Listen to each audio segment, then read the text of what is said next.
I want you to confide in me when you have problems. You see, I call this meeting because I have observed that you are not relaxed in this house. So what is your problem? I don't have a problem. I don't have any problem whatsoever. I have so many things to say, but this is not the right place to say it because you called for this meeting. I'm just here to listen to what you have to say. You chair the meeting, say everything. I would just listen. I will save mine for another day.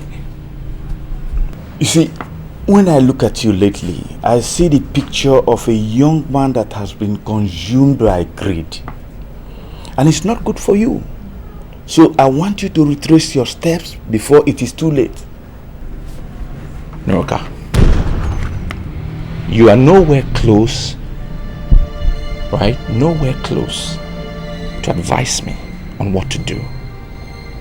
Because you know nothing about success. You know nothing about making it in life. So don't advise me. Let me ask you a simple question. You've been in this Onitsha for God knows how long. What do you have to show for it? Nothing, not even a plot of land. If your late brother didn't die when he died, where would we be living now? Where? Ferdinand, wait. Are you aware you are talking to our father? Huh? How can you address our father as Noroka? Anthony, the next time I speak and you cut into my sentence, my statement, it won't be good for you. No, I didn't mean to cut into your statement, but what I'm saying is that you should address our father with respect. You know what? Let me just leave both of you in this meeting. Continue in your meeting of poverty, backwardness, and standstill. Because I am a go-getter. I know what I want in life. I go out there and I get it. I know about determination and being focused. And that is where I'm going. Stay here and wallow in poverty. Look at this house. One day I will get my own house. I'll see you when I see you guys. Papa, don't worry. I'll talk to him. Don't even bother your brother. Let him wallow in his ignorance. Let me tell you something. Those who don't agree will eventually agree. And when they do, they agree better than those who agreed right from the very beginning. Yes, Chief Ibanugo is my brother, but we don't really relate like brothers, you know, like siblings. Babe, that is what I'm trying to understand. How is that possible? How can you have a millionaire in your family and you not see it? You are at the bank of a river. Why would you decide to use your saliva to wash your hands? It doesn't make sense. What are you doing with Anthony? Wait, I don't understand what you're driving at. Are you having problems with your younger brother? For the fact that you're even asking me that question, I think is an insult. Because as low as my status is, I'm even on a better level than that idiot Anthony. Yes, I am. Let's think on a big level. Think like people of your caliber, babe. This your advice is totally misleading. So you're telling me to leave your younger brother? People say it's a woman's world. I say it's a man's world. You know why? Because a man can do anything in this life and get away. Women cannot. There are certain things you do in this life and society doesn't agree. They don't like it. So what happens? A woman goes down and under till death. Do you understand what I'm trying to tell you? I do not understand because I don't know where I come in all this. What's my role to play? I don't get it. You have a millionaire in your family. That's the bottom line. You need to realize that and start to roll with people like us who are determined to make it in life, who want to succeed. Let me show you the way, babe. You don't need an idiot like Anthony who doesn't know what success is about. I know it. Let's roll. Leave this idiot because he will sink you down with him. That's all I'm trying to say. Think about it. Think about it. I'll go make some money.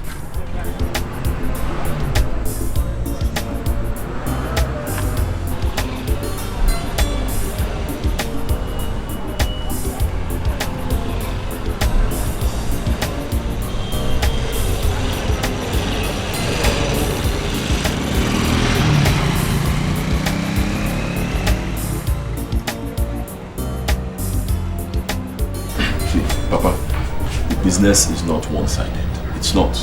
Look, I have assessed this business. Let me tell you what they do. What these people do, they go to Nkano and buy baskets. Then they transport the baskets to the north. When they get there, they sell the baskets and use the money to buy cows. Papa, there is plenty of money in this business. That's why I was hoping you'd be able to, assist me with some money. Let me see if I can join the business. I know that I have, I believe it that I'm going to make it. I know. That's what people say, especially when they hear of new business. No, Papa. I'm not saying this to impress you. I'm not. Okay, go around all the abattoirs in Onitsha. You'll find out that up to 1,000 cows are being slaughtered on a daily basis. Calculate it. Chike himself told me that there is plenty of money in this business. Sometimes they buy one cow for as low as 10,000 naira. Calculate it now. You see they are making money. Well, I don't have money. But if you are very sure of this business, we'll find a way of raising some money and give to you so that you can start it. Papa, that's exactly what I wanted to hear. There is money in it, I am sure. I mean, look at Chike now. Chike hasn't been in this business for up to 1 year. He's already building a house in 3-3. I want to join this business. I know I'll make it. I know. Okay, but let me tell you something. Do you know that you can go to the north, buy the cows, put them in a lorry? Before you get to Onitsha, they're out there. Eh? I mean, if it is borrowed money you use in starting this business, what do you think about it?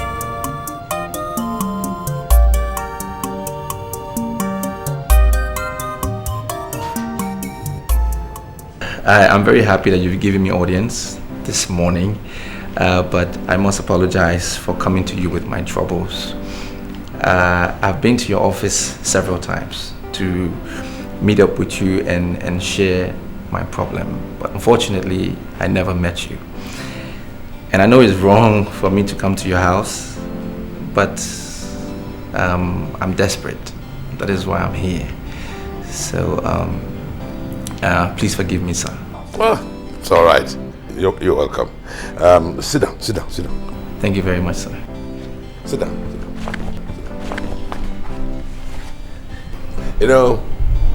I was very impressed when I spoke to you on the phone. I am not surprised that you went all out to find my number to get this appointment. I'm not going to ask you how you got the number. Okay. But I know you young people, you will go to any strange length to get whatever you want. Thank you, sir. You're welcome. Okay. Well, the problem we have now is that I don't like doing business at home. You go to the office, meet my manager.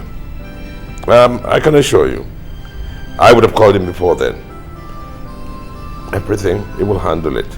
Be rest assured. Thank you, sir. I appreciate it. But I was hoping you could handle my situation personally, because I know how managers can be sometimes. They can push you around, more especially if it is their chairman that sent you.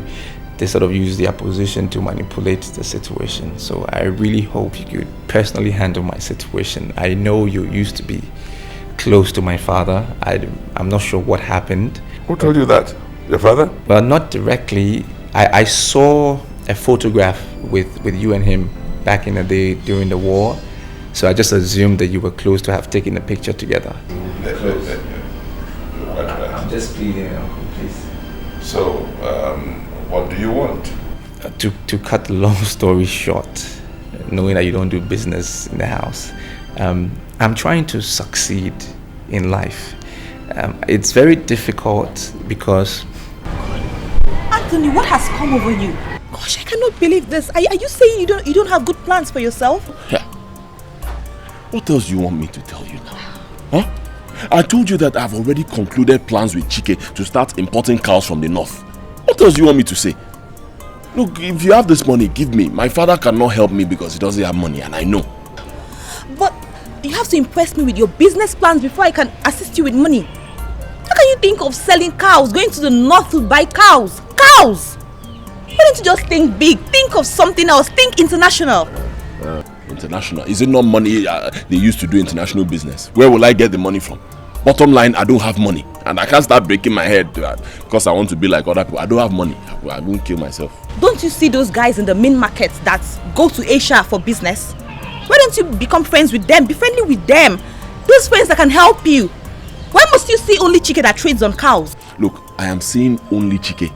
Only Chike because there will be no customs to seize or impound cows. The business is straightforward. And let me tell you, don't underestimate Chike. Don't just underestimate Chike. Chike is already building a house in where is that? In 33. Yes, he's making money. Big money.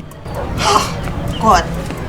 Anthony, you know, I actually accepted to become your friend because I thought you had something upstairs. And I can tell you that I am well loaded upstairs.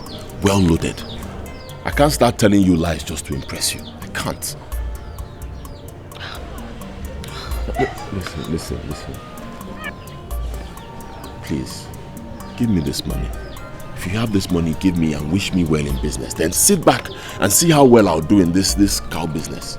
There's money in it too. I'm telling you, there is serious money in this cow business. At least if I don't know any other person, I know Chike. He's building a house in 33. So, there's money. Please.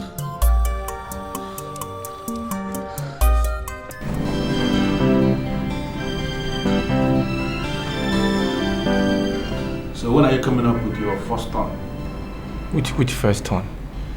I thought you were going to give me the money. The minute you give me the money, I will just supply you in the shortest possible time. I should give you money? Are you sure you know this business? What do you mean, Mr. Manager? I thought you were going to give me the money so I can supply you. I know where quality goods are. The minute you give me the money hits my account.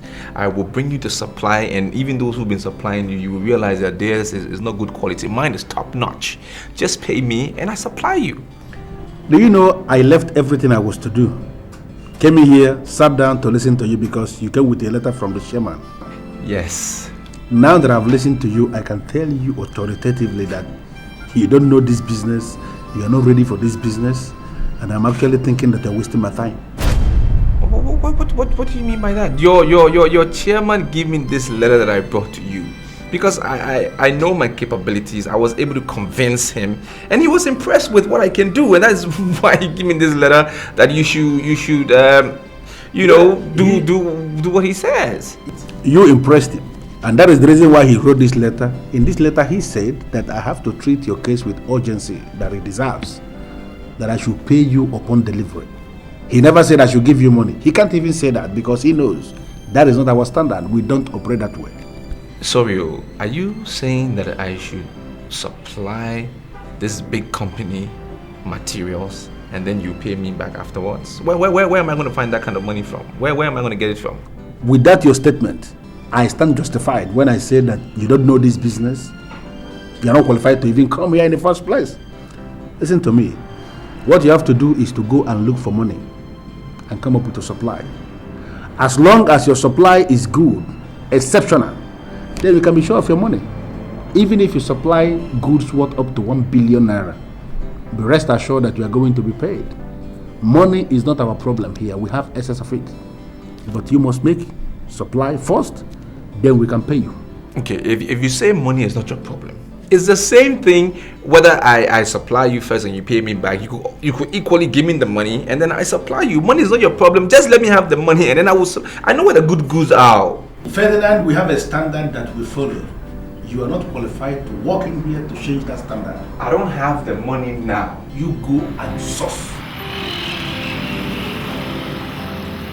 Yes. Well, have you seen the young man I sent to you? Yes, sir. Yes, sir. I have seen the young man you sent, and I have already told him what to do, sir. Try as much as possible to give him required assistance.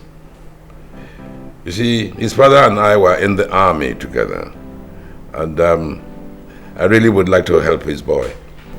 But make sure that the quality he supplies before you pay him. No problem, sir. Already I have told him how we operate here. He knows how we work. Good. Feel free to get in touch with me whenever the need arises. Noted, sir. No problem. I sincerely appreciate it. Bye. Bye, sir. See, as a brother, you should be rest assured that you can confide in me. Tell me what your problems are, and we can handle them as men from the same village. You see, I don't want it to seem as if I'm complaining from place to place. The thing is that Ferdinand, my son, is turning to something else. So I want you to call him, talk to him, advise him. You are the godparent, so you really need to bring him closer, talk to him, advise him, especially when he is going astray. I was with him 3 days ago, and all he said never suggested that he was falling off track. I'm talking of somebody who lives in the same house, in fact, my son. Do you know that Ferdinand called me this morning and told me that I was not even qualified to advise him just because, according to him, I failed to own a plot of land at Onitsha. So you really need to bring him, talk to him, advise him, and make him realize that money is not everything.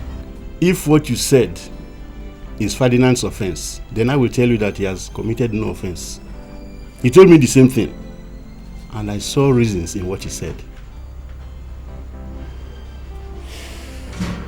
Are you sure you are not the one that is encouraging him? Me encourage him? I never encourage him to say anything, but I know he's making sense. See, why must we advise young men? We led good life, but ended up being poor. So why must we encourage our children to learn from our examples?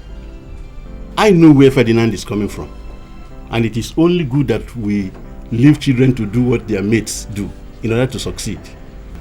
Okay. Let me tell you something. Please don't even call him and give him this advice. In fact, don't talk to him at all. A point must be made. Ferdinand is now a man and is thinking as one. What we need to do is encourage him. I am his godparent, and I'm happy with the position he is now maintaining.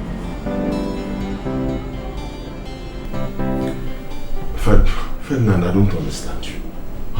Why are you always calling meetings at awkward times? Can't you just... Oh Lord, leave me to sleep now. Huh?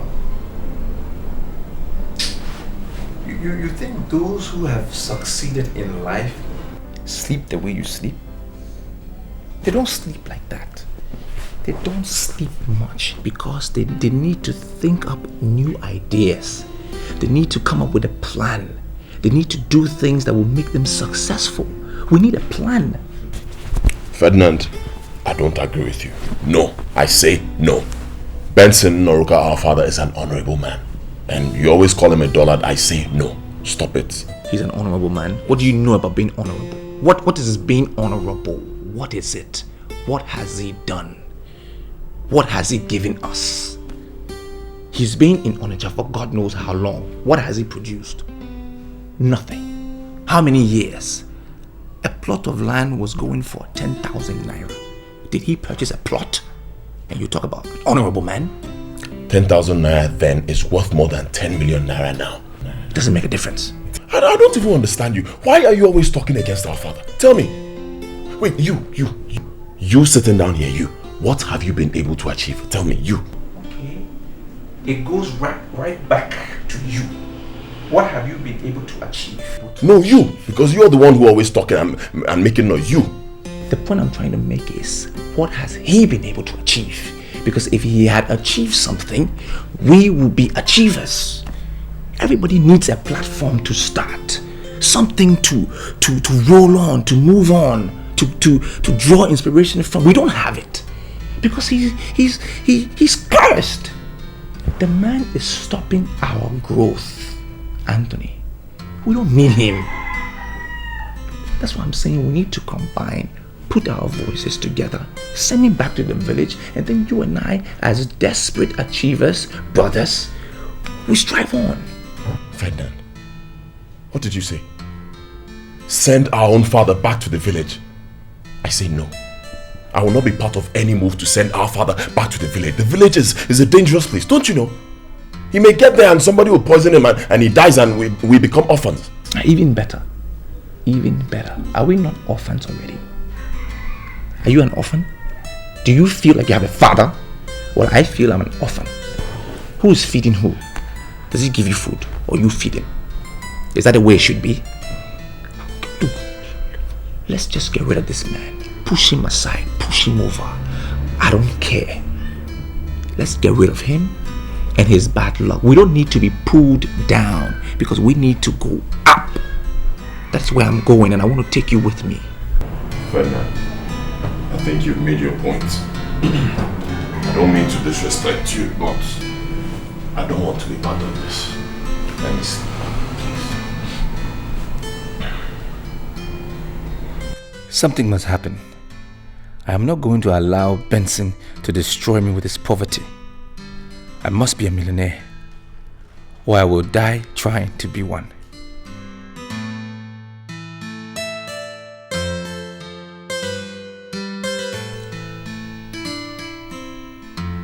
You disappoint me, Tonya. In this modern world, where men are buying cars and houses for their girls, you're settling for that pauper that sells cows. I never knew you loved meat that much. What kind of a woman are you, Seth? Helen, it's not about loving meat. Okay, I'm not just the kind of person that loves money. Money is not everything to me. Listen, you know I have a millionaire in my family and I know what he's going through. I know what he's facing. Nobody even sees him as an honorable man. Nobody sees him as a noble man. I'm even wary of riches. That is not enough reason for you to fool around with a nobody. You have all it takes to get a very big guy instead of settling for that indigent. My dear, I value my Anthony more than those so-called big guys. Yes, I even prefer him to your Ferdinand, who is so over-ambitious. Anthony is the kind of man I want. He is a real man. He is straightforward. He is open. He doesn't hide anything from me.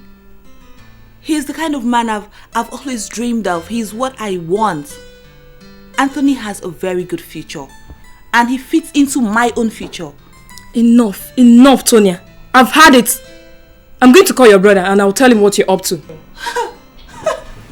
What are you waiting for? Go ahead and call him. You want me to give you the phone? Besides, I heard he's looking for a new wife, so you can just go ahead and sell yourself cheaply to him. Then he will marry you and you swim in his millions. I can't believe you're saying this. For me, I am okay the way I am. It's Anthony I want. Final. Period.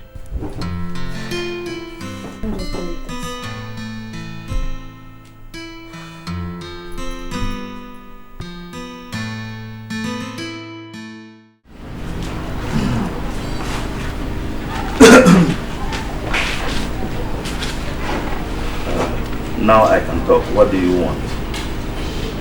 Look, old man, you've wasted my time enough. Alright? I have been thinking this thing through and I'm going to pour my heart out. If you buy a product, you buy a merchandise and you don't like it or it is not good, you can return it. It is about time we return you. Go back to your village. I propose you go back. It is time. Go back and leave us alone. Wait. Are you sure you are still alright? I am very sound. I am very correct. Now, nobody sells a goat standing one place because the stupid goat doesn't stand one place. You have to find customers. Look, this is what people do in life. They don't even identify their own potential. They don't know what is good for them. Your hidden treasure is in the village. That is where it is. I can succeed here. It doesn't mean you succeed here.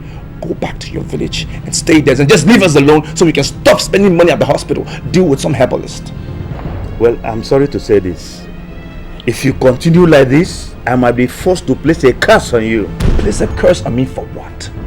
It won't even work because you have no money. Anybody who has no money, the curse will never work. So I'm not even afraid. And I'm telling you that you need to go back to your village. These are the problems we have in life. People don't know where to place themselves. Their priority. Go to the village. That is where you belong. This is my time. It's my generation. I need to succeed. I need to sort myself out. You've been in Onitsha for God knows how long. What did you bring? Nothing. Return. By the time what you are planning matures, you are going to be the one that it will consume. I exempt your brother and I also exempt myself. You are digging a pit and you are going to be the one that will fall into that pit. Do you understand? Okay. My own is for you to go back to the village. Go back. That's where you belong. You've wasted so many years here. Now we have nothing to show for it.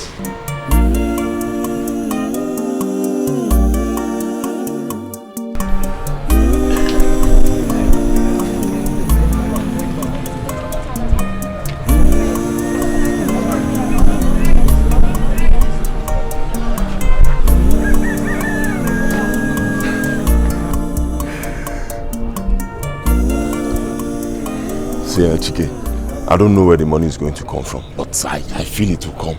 For some days now, my palm has been scratching me, so I have this strong feeling that somehow money will come. But see, Chike, I need an assurance from you that this business is not risky. Please.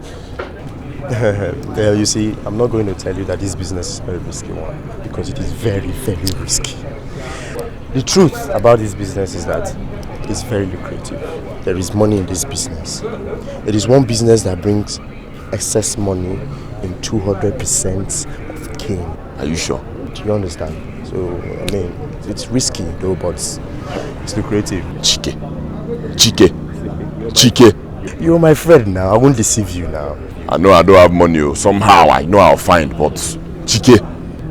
So, if I'm able to raise, let's say 100,000 naira initial capital, would that be enough? At least to start first. 100,000. That is a lot of money we're talking about here now. The 100,000 you're talking about can buy you 5 cows.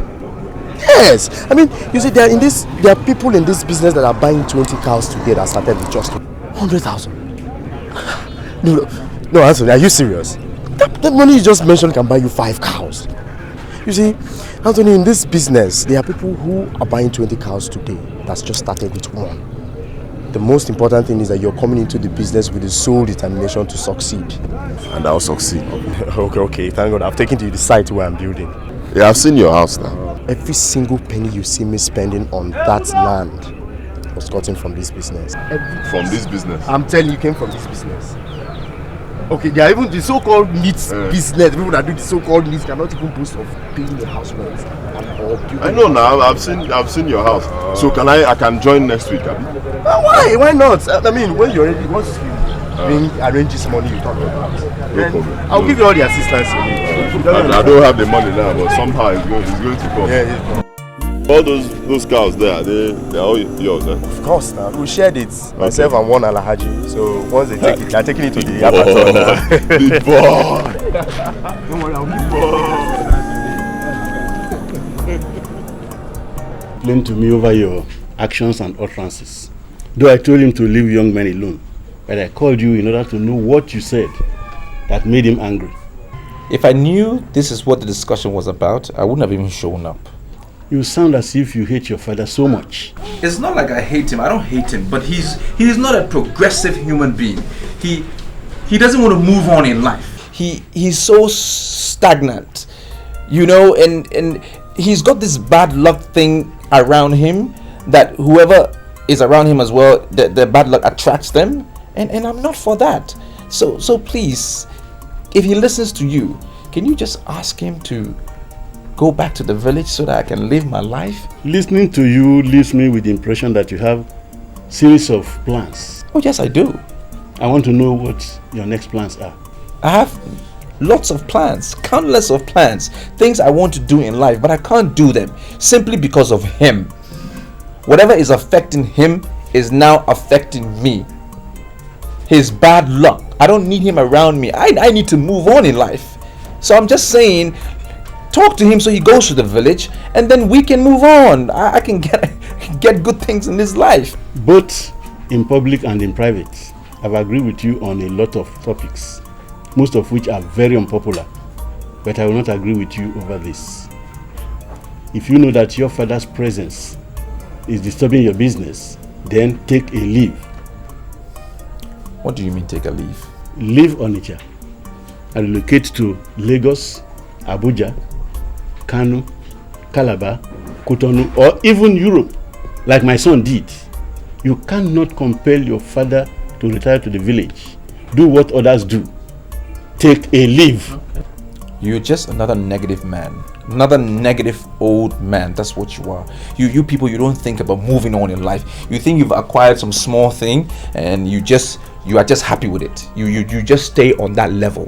You don't want to aspire for bigger things. I do not want to dwell over this topic any longer. And I believe you heard what I said.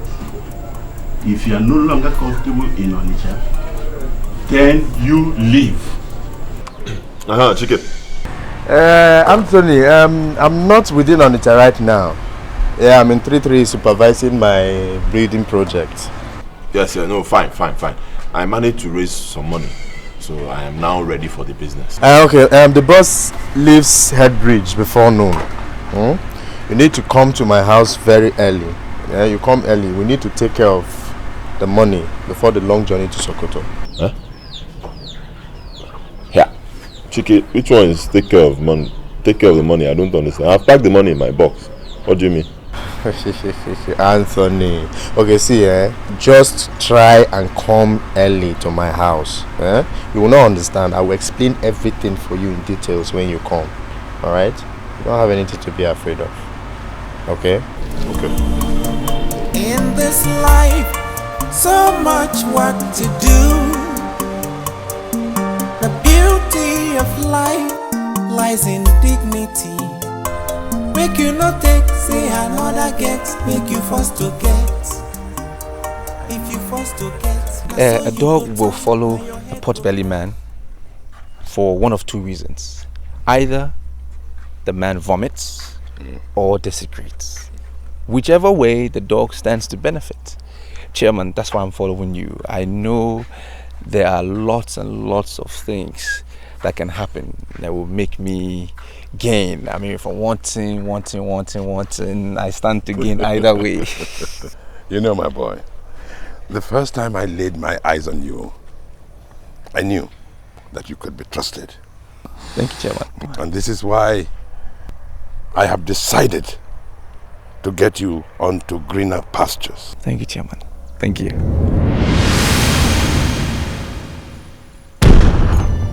Something tells me you think you're living in peace. But I'm back again to tell you there's no peace for the wicked. Chairman, the lady standing there, she looks beautiful, but I think she's a witch. I need your permission. Should I get rid of her? Because I can do something.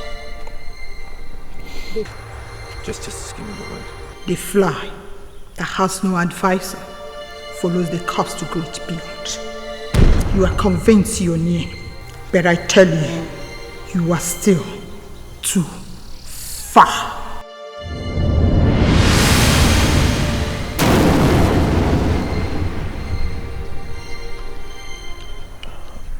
Chairman.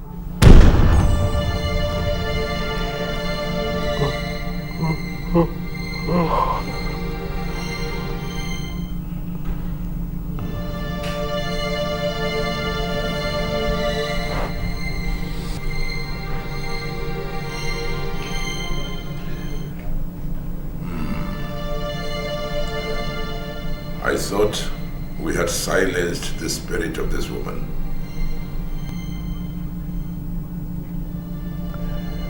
Why is she appearing again? I am still too far. What could she possibly mean by that?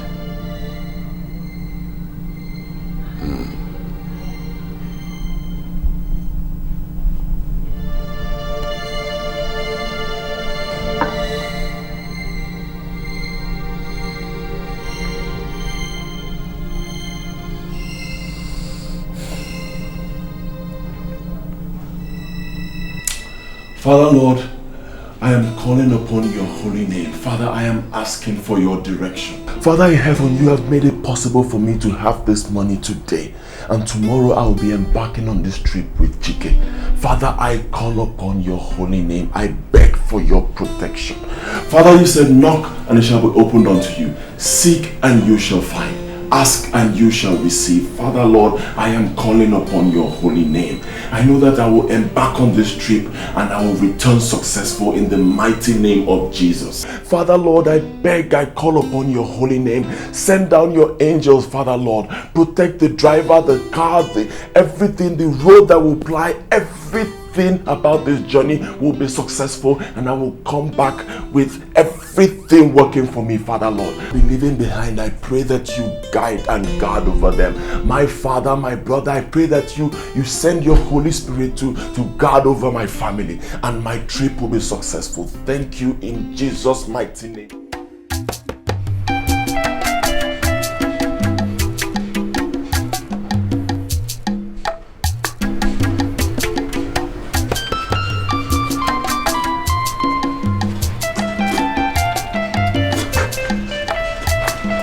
Good morning. Morning. I'm on my way. On your way to which place? Papa, I told you I'll be going with Chike to Sokoto for the cow business now. Yes, the boss leaves Head Bridge by noon. Okay, so you succeeded in raising some money? Yes, so Papa, I was able to raise something small. Let me go and try now. Okay, my son, I wish you well, eh? Well with you. Thank you, Papa. Thank you, Papa. Go in peace, eh? Okay. Bye-bye.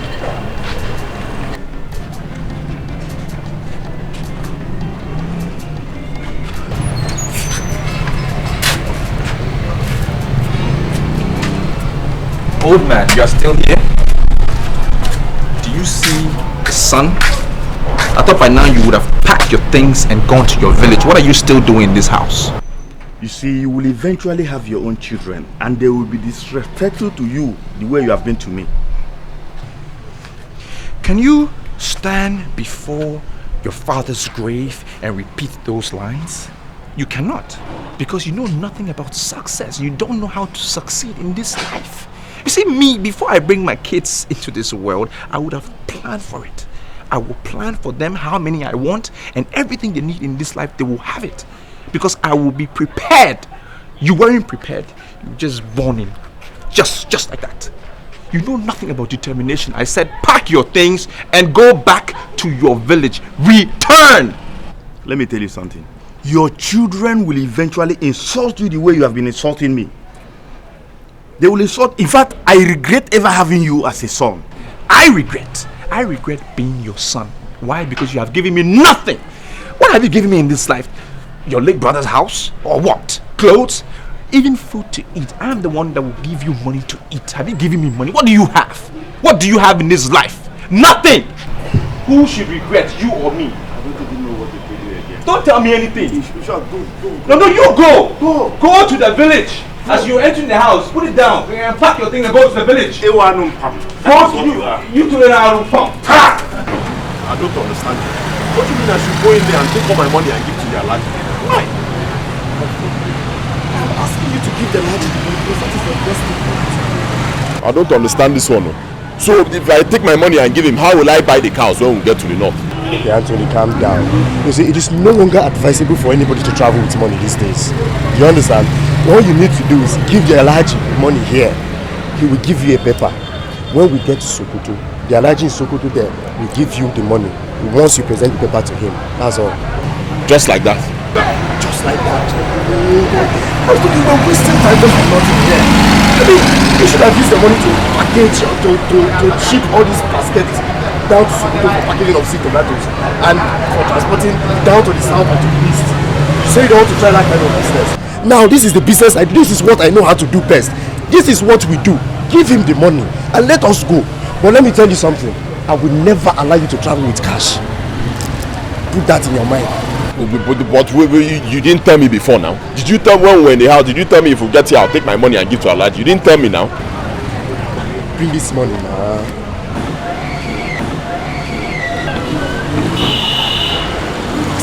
Wait. It's not my money. Wait.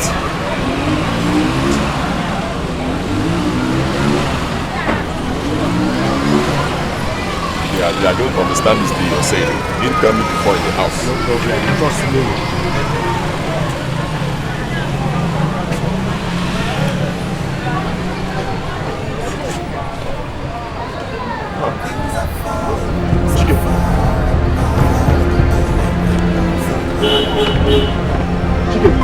What's the problem? Hey.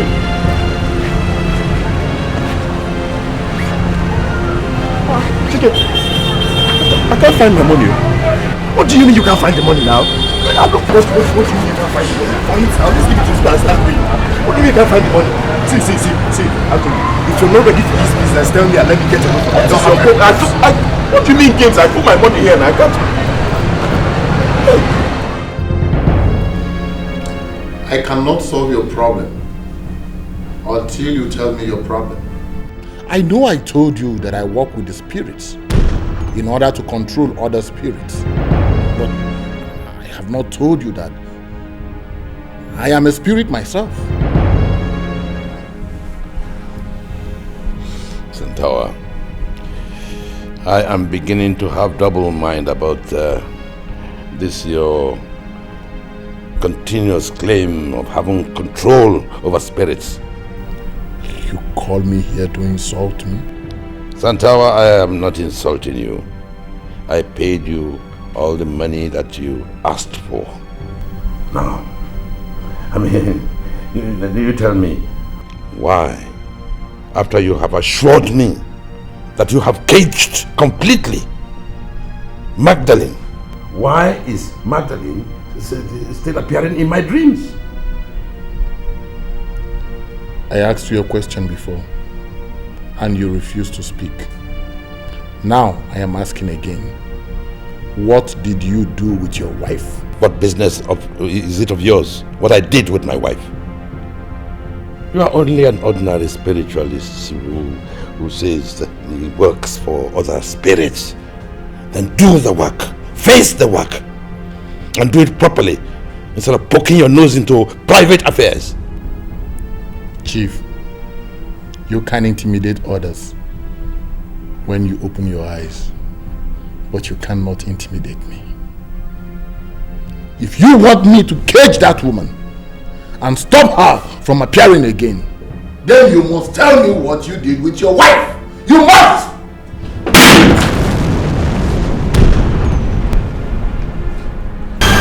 Why have you suddenly become afraid of a woman you married to make yourself happy?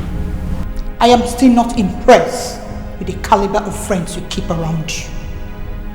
Like the one you had today. Finally, ask credible question.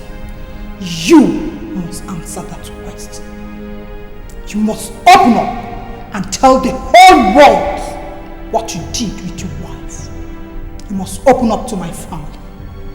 My family are waiting to for you to tell them exactly what happened to your sister. And you must give them that information in peace, or you will give it when you are already in peace. I used to love that girl. But I now hate her. Chief, this is not a good day for rhetorics or complaints into love and hate and love and all that. I don't know how to tell you this. But I must tell you. We have something big. Something very big. Something very, very big. Something big as what? Look, Santawa. I'll pay anything. I'll give anything. Now I want you to banish Magdalene. Banish that woman. Confine her back into her grave.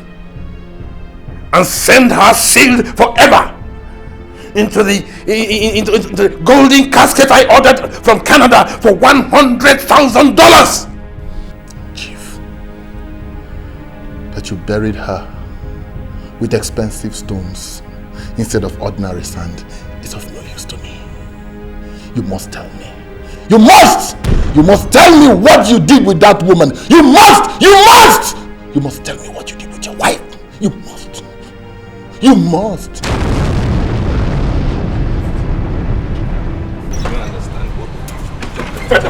Fredrick, you're not going anywhere. You're not going anywhere. You stay here. We stay in the same room. You must tell me what happened to my money. Look at this small boy talking to me like that. Huh? Let me understand one thing. Between both of you, let me understand this. Are you looking at me as a thief? Nobody is saying that you are a thief. What he's saying is that both of you live in the same room together, and it is only natural that you should ask you whether you saw his money. And I'm saying I didn't see the money. I didn't see it. Why are you asking me? So what happened to the money? Look, if anybody should be stealing somebody's money, it's you guys. If there's any money in this house, it's in my pocket. Why would I want to take your money? Do you have money? There's no money in this house of laggards. Now listen to me. If I want to steal money from someone, it will not be from this brat. Fine. Call me a brat. I accept. If you want to kill me, but here you're not going anywhere. You must tell me what happened to my money, because I put that money in my box and it cannot develop wings and fly. It's not possible. If you think your money didn't develop wings and flew away, then maybe you should ask this old man. Ask him. We are 3 in the house. Pose the question to him. No, wait, Ferdinand. Are you implying that I opened his bag and stole his money? Are you implying that I opened his bag and stole his money? Do I look like a thief to you? Oh, you getting angry now because I've roped you in the situation? Am I the only one in this house? Anybody has money in this house is me. What is wrong with both of you? I give you money to eat. Do you? Figure your thing out and leave me out of this. Come, my son. Come. Wait, let me tell you. Don't cry like those who don't have hope. God knows the best. He knows why this thing happened. Maybe he doesn't want you to go into the cow business. Let's go in. It's okay. Anthony, it's okay. Let's go in.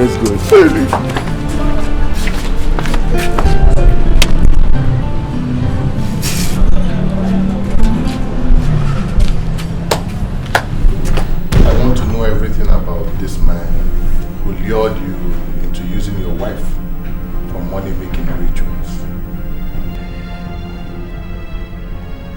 Well, I don't know much about him. I know he's not from this country, and but honestly, I cannot tell you his country of origin.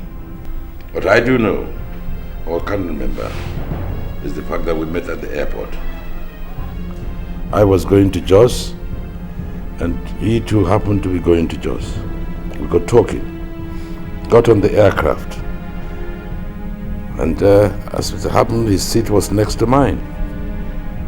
So we continued discussing. By the time we landed, we decided we wanted to continue the relationship. We exchanged telephones. He invited me to Calabar, where he lived, and I went, and took me to so many places. I didn't know he was testing my determination. Anyway, the climax of it was that I was asked to present the soul of my wife. And that was exactly what I did. I gave them her soul. How did you do it? They gave me a towel. But it wasn't dripping. They gave it to me, and it was dry, bone dry. However, they asked me to place it on her face when she was asleep. I did this, and in my very presence, her spirit rose from her body.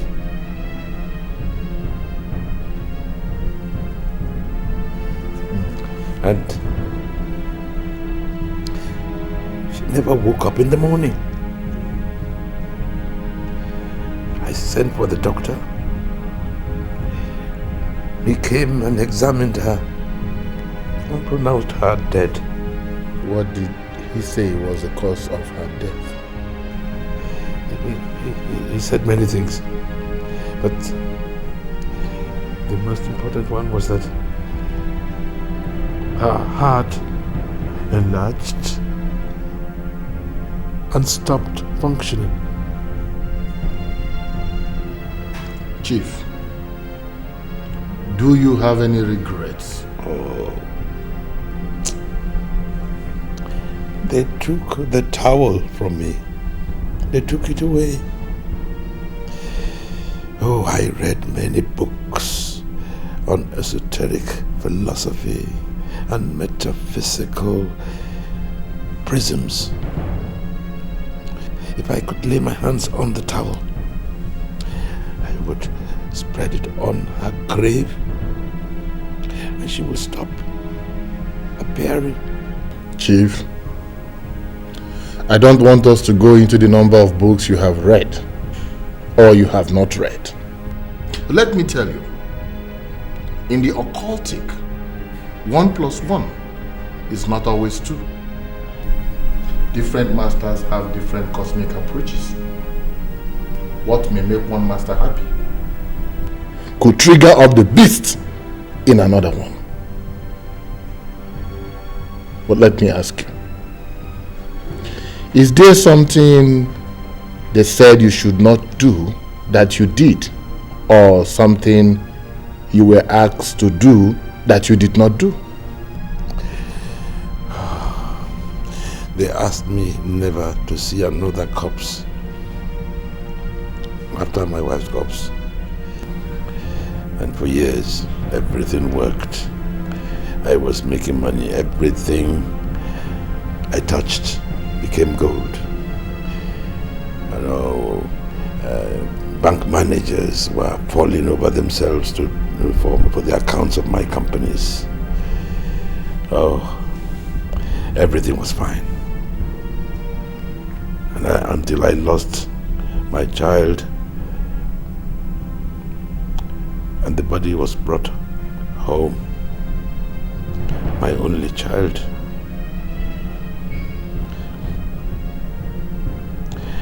I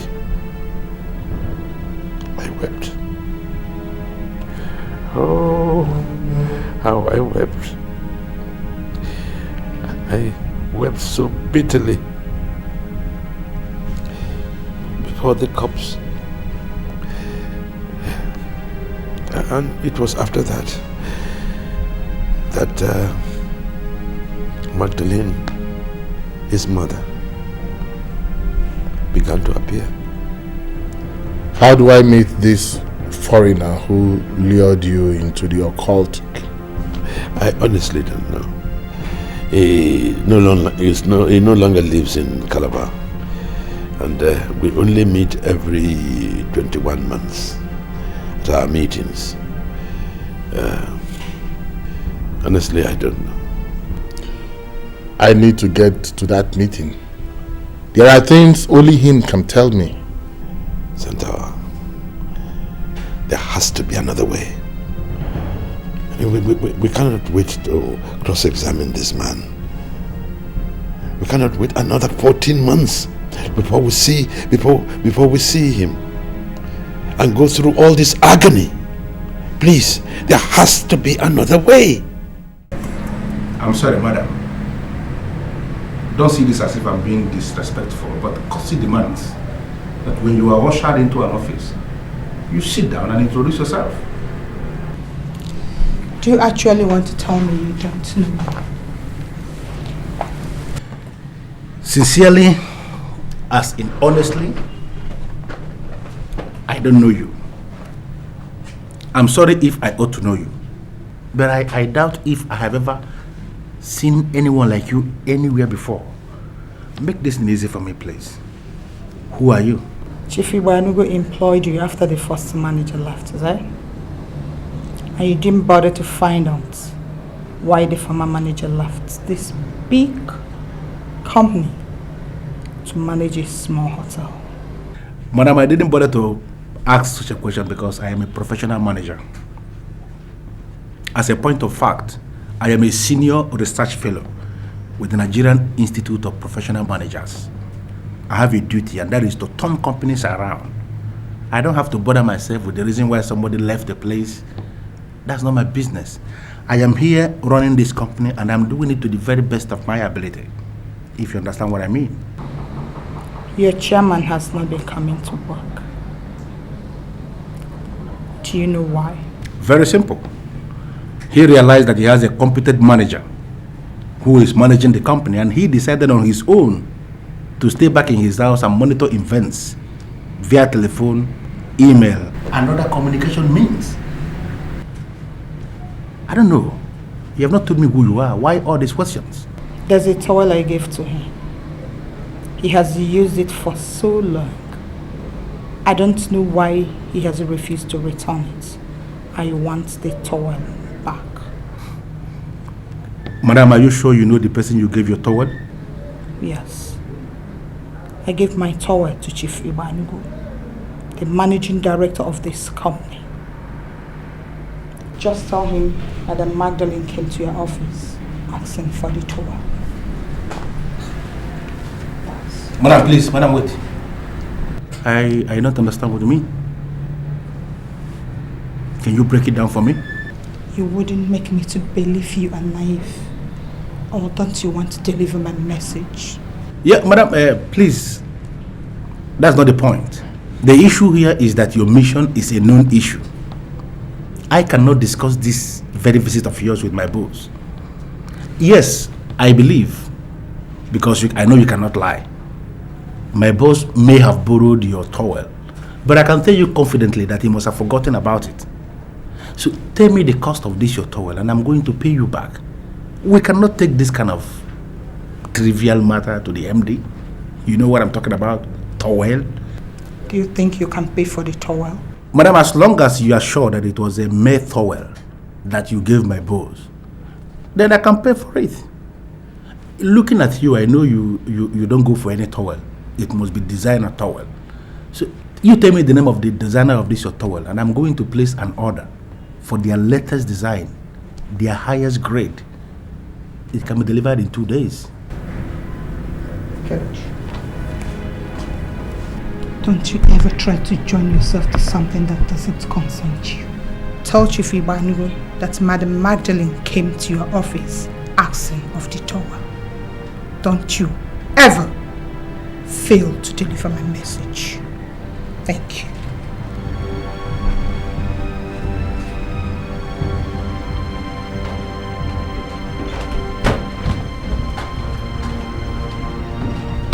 You see, this is what I hate about this man. Why is he bringing this office to ridicule? What is towel that he will borrow and wouldn't return? Can you imagine a woman coming here to ask of towel? Think, what kind of insult is this?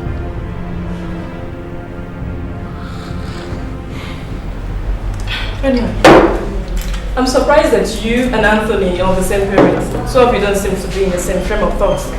You don't have to be shy to say it. It's a fact. You don't need to be afraid to say that. We're not on the same level and we can never be on the same level. I mean, this guy, it's not possible. Unfortunately, the person who is supposed to be able to help me solve this problem is dead. My mother is gone. I don't know how I'm going to know now. I'm so sorry. What problem are you talking about? To be able to tell me who my father is. You think that bum walking around there could be my father? It's not right. Because I'm full of vim. I'm full of energy. Persuasion, determination. He has nothing to show for all the lives he's lived on earth. Nothing. He can't be my father. My father has to be a millionaire. Somewhere. I just need to locate him. I'm so sorry, Ferdinand. But don't you think you're making irresponsible and reckless statements here? I mean, you're indirectly calling your mother a flirt. And that is unacceptable to me. You don't speak evil of the dead. I am looking at it from a different angle. Okay, my mother was a very beautiful woman.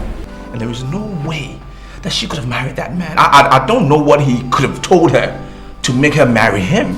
I mean, he has nothing to show, and ugly at that. He's a bum. It's not possible. I really don't know what he said to get her to marry him. I don't know. You know what, Ferdinand? I'm no more enjoying this discussion. Just drink up. I want to go home right now. Wait, Helen. That's not what we agreed. We didn't say that you were going to go home. We agreed to come here, have some drinks, and then we'll check in the hotel room, remember? That's why I'm spending all this money. I'm not going to spend this money for nothing. We will go to the room. If I should go into this room with you, yeah, what can you do? I can do everything. Come on, don't be a child. We all know what happens in a hotel room when a man and a woman goes into a hotel room alone. That's what happens. Grow up.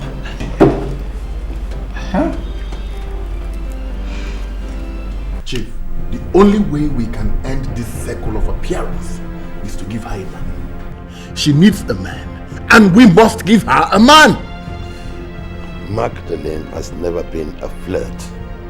What do you mean by give her a man? Oh, I'm going to use the extraterrestrial power of Bermuda Triangle. She needs a man, a young man, strong, virile. We will sink him into her grave. And he is going to keep her permanently busy in the land beyond, that she won't have the time ever to get out here and disturb you. We will banish her permanently away from this place. Permanently? Permanently! Well, I cannot boast of understanding what you're saying. But if you say it will solve our problem permanently. Permanently. Ever since I started cleansing this land of abominations and sacrileges, such as you have committed, a chick has never died in my hands. I am going to arm the young man with the oil of Sutra and the rod of Pharaoh. And he is going to continue to wet her ties in the land beyond, that she will be too busy engaged with him. She will never appear here. We are going to banish her forever. Remove her from here permanently.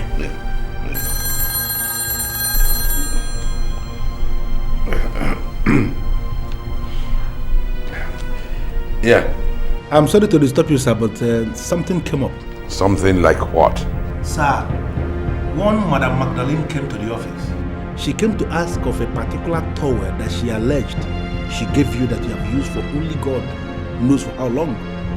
Are you sure of what you're saying? Sir, I am very sure of what I'm saying. Very, very sure. I asked her to tell me the price of this towel so I can pay her off, because I never wanted to disturb you with such nonsense. But the lady said that I shouldn't bother myself with something that doesn't concern me. That's why I'm calling you, sir. Apart from the towel, did she say anything else? Yes. She wanted to know if I asked the reason why the former manager left. But I told her that I'm a professional manager. I don't have any business asking why people left. I told her that I'm the person that is running this company now, and that I am doing well to the best of my ability. That's what I told her, sir. Did she come alone? I need to verify that from the security, whether she entered the company alone, but I know she came into my office alone. Now I want you to listen to me. I don't want that lady around that company again, ever. If she ever finds her way into your office, do not entertain her. Is that clear? Noted, sir. But sir, I want to get something from you. Don't be offended. Are you keeping her towel as she alleged, sir? Look, you have been employed as a manager. I will appreciate it if you concentrate on that job. I don't want to see that woman in the company again. It is me she has come to see, and I can deal with her. Okay, sir. Dad, this man is not well. But he's towel now. Is anything the problem? Santa, we need that young man, and we need him urgently. Magdalene has paid my new manager a visit.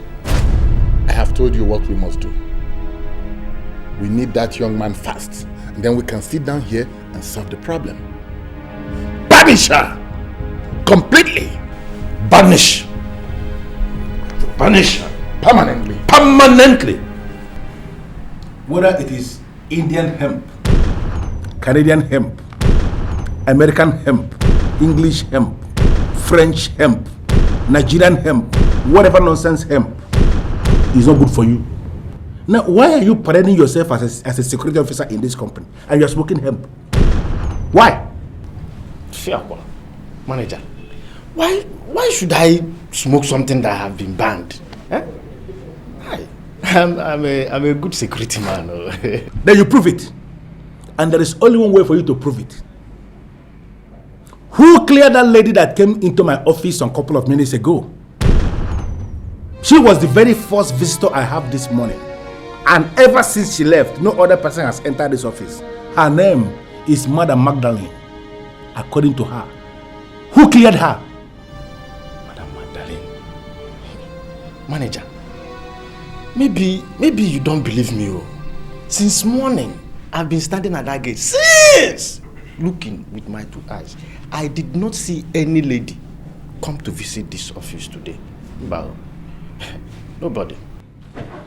Security. Sir. Do you think I'm a fool or something? No, sir. You don't think so? Now listen.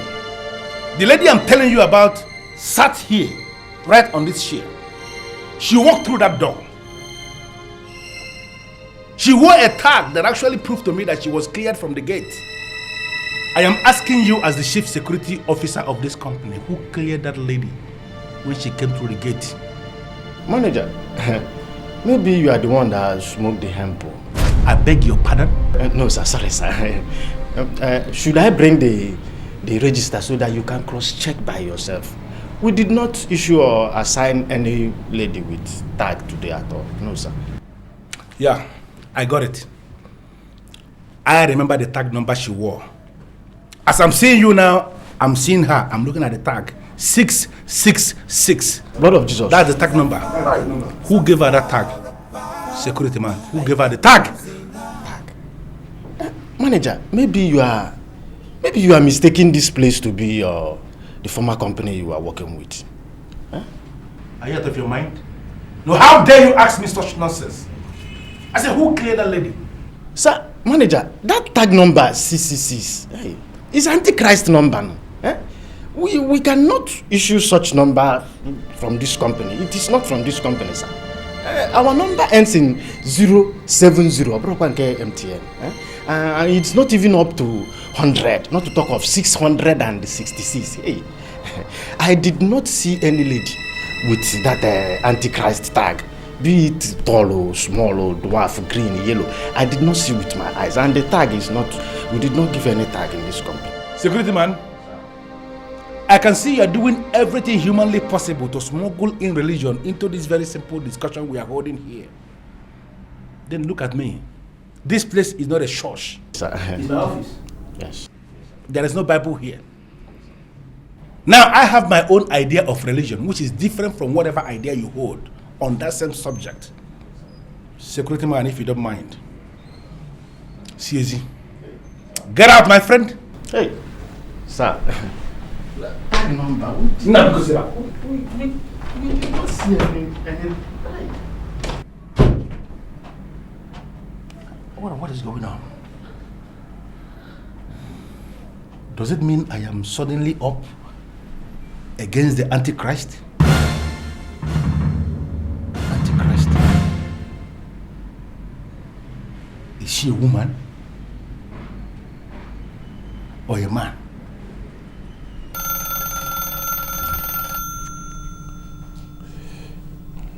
Yes, what is it? Sir, that Madam Magdalene is a form of spirit. And why do you think she's a form of spirit? I have reason to believe that she is an affiliate of the Antichrist, or possibly, sir, she may be the Antichrist herself. I have verified with almost everybody that's supposed to know about her visit. Now, sir, you won't believe this. The tag she wore when she came into my office has been confirmed to be fake. It is the exact label that they wear in hell. That's what she wore to my office. The tag of hell, sir. Well, if nobody saw her come into the company, then how did she get to your office? Sir, I was alone in my office when she entered, and I stood up. I welcomed her as a lady, as a Commonwealth lady. I asked her to sit down and introduce herself. She sat down and finally, sir, she spoke about the towel. I don't understand what is going on. And why did you think that the tag on the clothes he was wearing is direct from hell. Sir, I'm sorry, but I don't know if you went to Sunday school when you were growing up. But I can tell you that the tag she wore to my office reads 666. That is the kind of tag they wore in hell. That is the number of the beast of the book of Revelation in the Bible. That is the tag they wore in hell. The Antichrist that is coming to destroy the world, I don't know, sir, if our company has been labeled as the very first company that they are going to destroy or something. I don't know what is going on. Well, Mr. Manager, I want you to listen to me. There is nothing going on. Magdalene is not a spirit. Well, she's very harmless, actually. Yes, she's very romantic. I'm sure you will like her.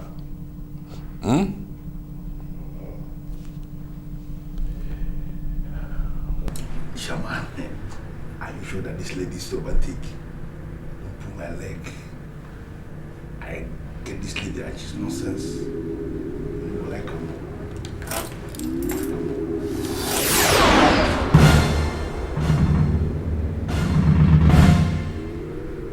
What is going on here?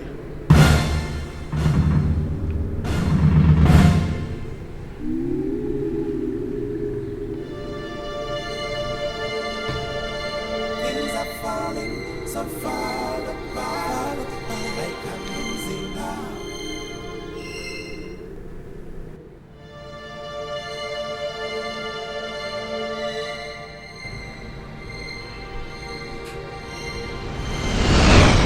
Chief Iwanugo employed you after the first manager left, is that? And you didn't bother to find out why the former manager left this big company to manage a small hotel. I am the son of my father and I refuse to be intimidated. I am not Antichrist. I don't know Antichrist. I don't know why materials of Antichrist will be flying around my office. You don't know me. I don't know you.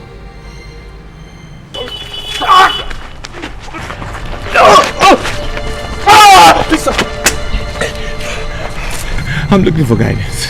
I'm tired of living in poverty. I just need somebody to help me, please. I thought you were a spy. Spying on me. And that's why I asked my boys to beat you up. Now that I confirm that you're not a spy, I'll call you with the number that you gave me when I change my mind to help you. Not a spy. And let me warn you right now, don't ever call my number. You understand that? Yes, sir. Boys. Sir. Get him, boys.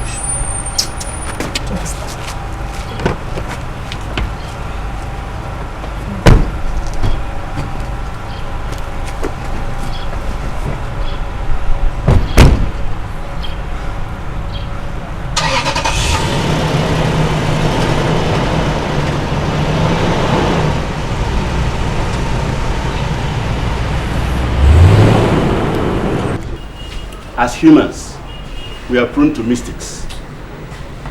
I'm holding it as a huge mistake on your part for accusing Ferdinand a thief. See, Uncle, I'm not accusing him for nothing. Ferdinand and I stay in the same room. So if my money gets missing, who else will I suspect if not him? Yeah. This is natural, but not in all cases. Are you 100% sure that Ferdinand took your money? Can you stand before a deadly shrine and swear with your life that it was Ferdinand who took your money? No, wait, what are you insinuating? That Anthony doesn't know where he kept his money? Or that I in Noroka stole it? I haven't said that. I'm saying that Anthony must be sure that it was Ferdinand who stole the money. Because when the leg goes astray, it can be retraced. But with any pronouncement, it enters into bone marrow and can be referred to years after. Only two of them stay in that room. There is no way money will miss without Ferdinand knowing about it. I haven't known Ferdinand to be a thief. Anthony just told us that he put the bag in Chike's room and then entered his toilet to use himself. Can we now say with every degree of certainty that it wasn't Chike who stole the money? I mean, why are you accusing your brother of stealing all your money? Please, I want this accusation stopped before it tears your family apart. Uncle, wait. Are you trying to say that it might be Chike that stole my money? I haven't said that either. But if the police are involved in this matter, Chike will be tortured more than Ferdinand. Because from the evidence within us now, he is the number one suspect.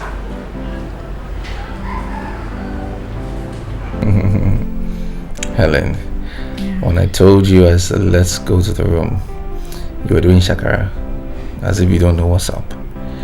You are even worse than me. You're good. You're a master at this game, you know? I hope you're not employing flatteries to make me forget the money. No, I'm not. I'm not trying to flatter you. How much is this money we're talking about? It's not much. You know, you show me your talent, and I will stick to my part of the bargain. Hey, baby. Tonya told me that her brother, Chief Ibamigo, is not an honorable man. Many people are saying he's into rituals. Helen, let me tell you something. Come from. Where does Chief fit in this conversation? You girls don't have anything to talk about anymore. Now you're talking about Chief? I don't see how that plays in this conversation. Can you just leave the man alone? Are you joining these poor people to talk about rich and famous men? Well, I did not discuss the man with her as a topic. We were saying something else and it came up. I'm telling you this because you told me you went over to his house to negotiate business. I just wanted you to be aware that he's into rituals and cultism. That's all. I went to his house to discuss business and nothing more than that. Why would you relate him to cultism and rituals? You cannot blend the two. Just leave the man alone. He's a successful man. And that is why I'm trying to associate with him. I only made an observation, only because you're my friend. I don't want you to regret anything. Well, that's a very stupid observation. Listen to me, Helen. I am trying to succeed in life and I will relate to any man as a potential business person. I see them all as business people. So don't start saying nonsense about people that will change my life because I know what I want in life. Okay?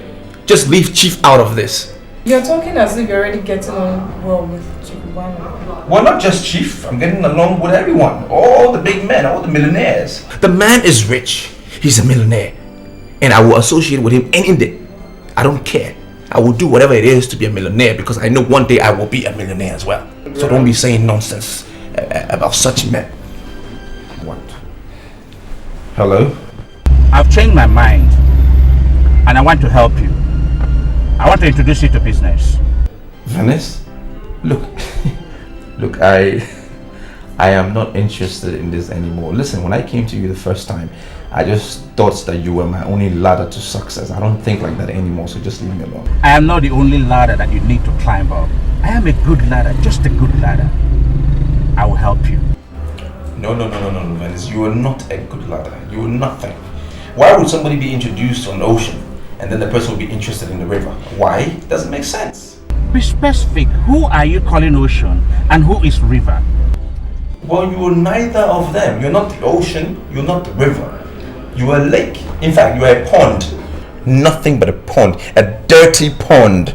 That's what you are. And I don't want to be associated with you. Don't call my phone anymore, okay? I am listening to you because I know you're drunk. No, Venice. I'm not drunk. I'm very sound. Very sound. In fact, when I came to you, probably that's when I was drunk. Because I didn't know my left from my right. Now I know what life is about. I know who to see and what to do. So I'm very sound right now. Okay? You know what I just confirmed? You are an imbecile, a total moronic asshole. You are the imbecile. Nonsense. Idiots. I'm not so impressed with the level of hostility you're showing your friends. Helen, I don't know what is wrong with you. Have I introduced anybody to you as my friend? Did I say, look, hey, please meet Mr. Friend? Have I introduced anyone to you as a friend? There's a lot of things about life maybe you don't know. I've learned the hard way. Okay, I went to these idiots to help me out, and do you know what they did to me at the point? They beat me up.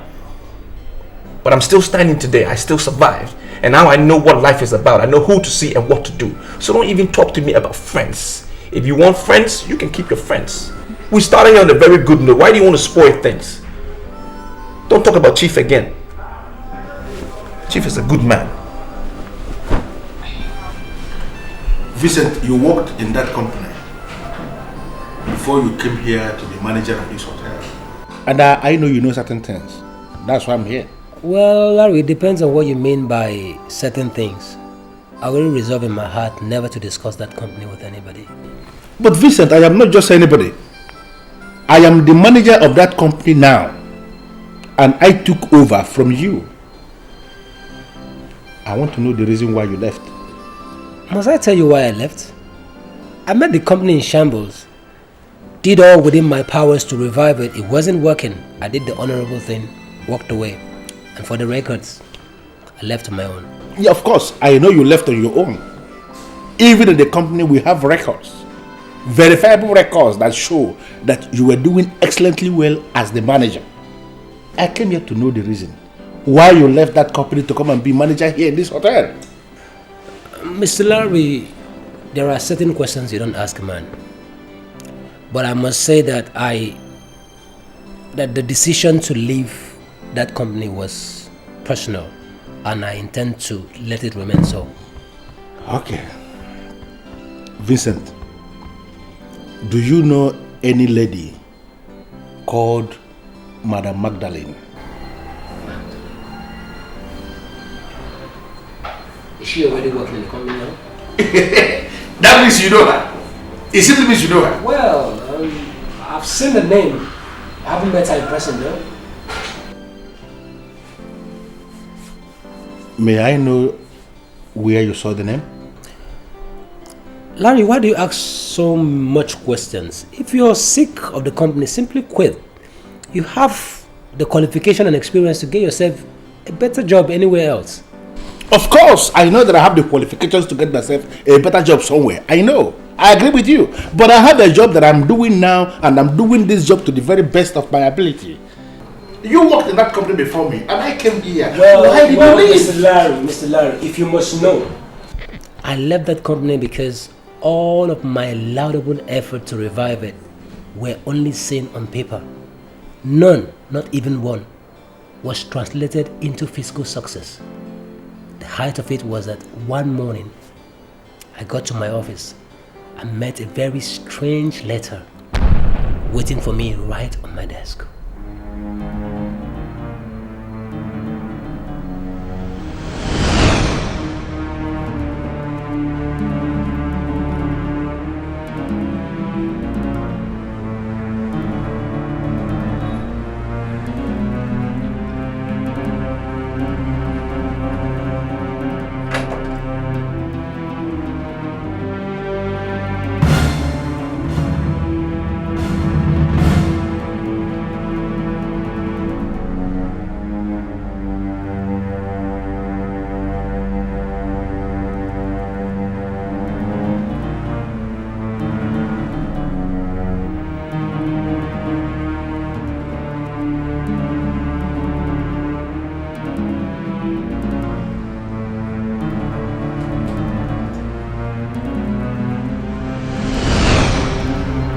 The letter was written by the said Madam Magdalene.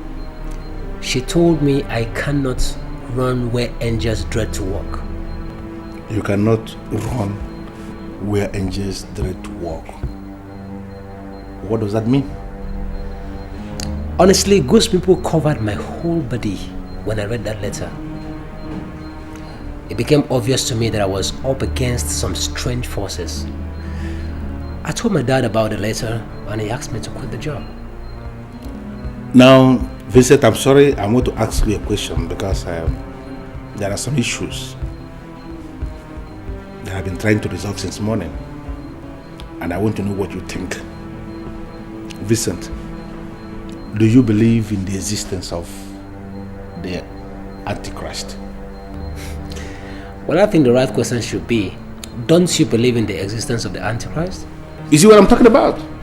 That's exactly the headache I've been facing since morning. Everybody is talking of Antichrist. Larry, Vincent, why are you making a concerted effort to smuggle in religion into this very simple discussion we are holding here? Does it mean that you, as a manager that I trust so much, a competent manager like you, don't you know the difference between religion from simple science of business management, company management? Larry, calm down. Do I sense anger here? Why are you getting angry? I am not angry. And I can tell you authoritatively that I don't ever get angry. This man that they are seeing here, I have developed my telepathic energies, my telepathic parts. I don't just get angry. I'm just concerned because this morning everybody seems to be talking of Antichrist. Antichrist, Antichrist. Even you here now, we're holding this discussion, you're still talking of this Antichrist. I don't know what is going on.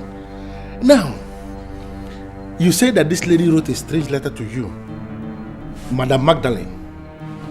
Can you look me in the eye and confirm to me that this Madam Magdalene is an affiliate of this Antichrist? Or can you possibly go berserk and tell me, confirm authoritatively?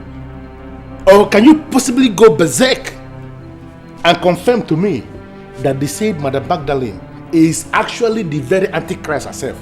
Can you say that? Larry, you are beginning to sound really weird. And I'm losing interest in this conversation. I'm so sorry, Vincent. I'm so sorry if that is the impression that you have. I'm so sorry about this. But I just want to understand what is going on. You said that you came into your office one morning and you saw a strange letter right on your table. And this letter was written by Madam Magdalene. And then goose pimple ran down your body. And then your father advised you to leave the company. And then you left the company. Is that not what you said? That's exactly what I said. Do you have a problem with that? I don't have any problem, but you have to do me a favor as a colleague and as a friend. Go to wherever you kept that letter and bring it. I want to read the letter myself. Man, I don't understand you. How could I possibly file a letter my dad confirmed to be evil? What's wrong with you, man? Your father is not here. But automatically you have made your father to be part of this meeting. Because every time you're talking about your father. I want to ask you, I want to know more about this, your father. Who is he? Is he a telepathic expert? Or is your father a native doctor? Is he a voodoo expert or something? And who is your father? How could he possibly see a letter and then conclude that the letter is evil? What powers does he have? Your father, I don't know him. Who is he? Your father, who is he? Tell me. Miss Laurie, it's obvious that you and I don't share the same belief. And I must tell you that this meeting is over. Okay? I have to get back to work now. The company that paid you so much money is in shambles. And you're telling me about work. What other work do you have that is bigger than this work? Larry, I've got to get back to work. This is work. Have yourself a nice day. No, but this is work.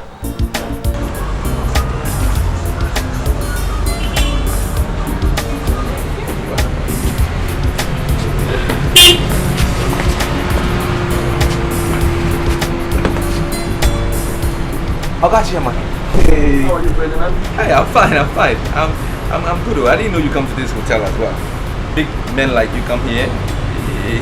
I've tried though. Where the babe? Where is the girl? You couldn't have come here alone. I don't want to go into that further. My dear, please, can you give us a few minutes of your time? Okay. I want to discuss with this man, old friend. No problem. The pleasure is all mine, sir. Excuse me. You don't get choice, eh?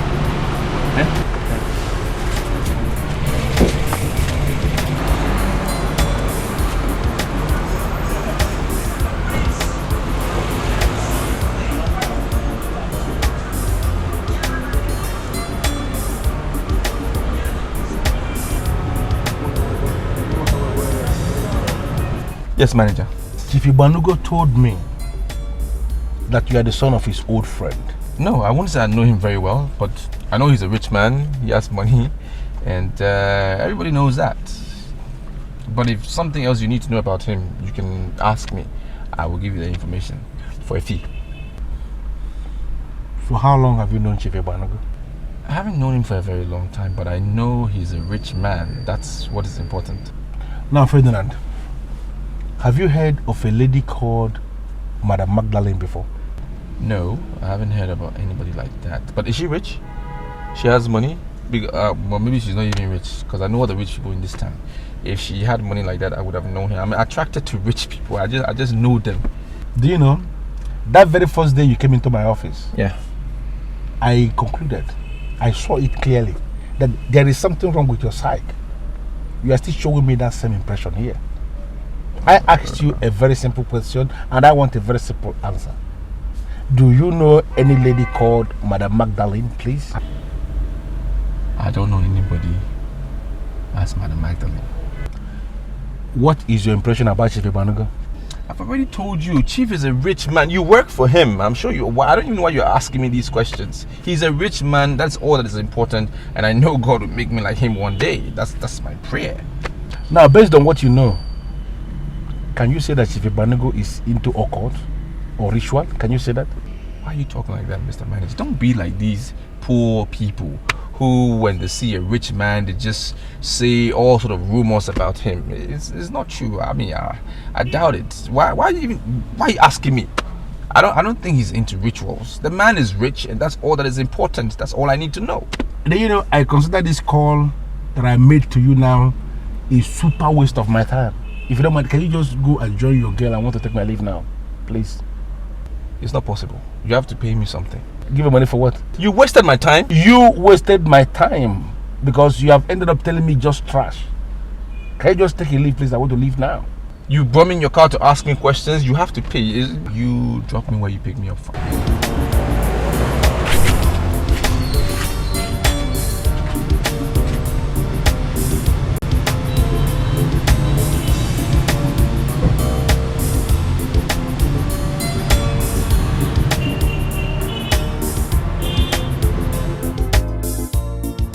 I gave you all the money I saved over the years, and you promised me you were traveling. So what are you still doing in Onitsha?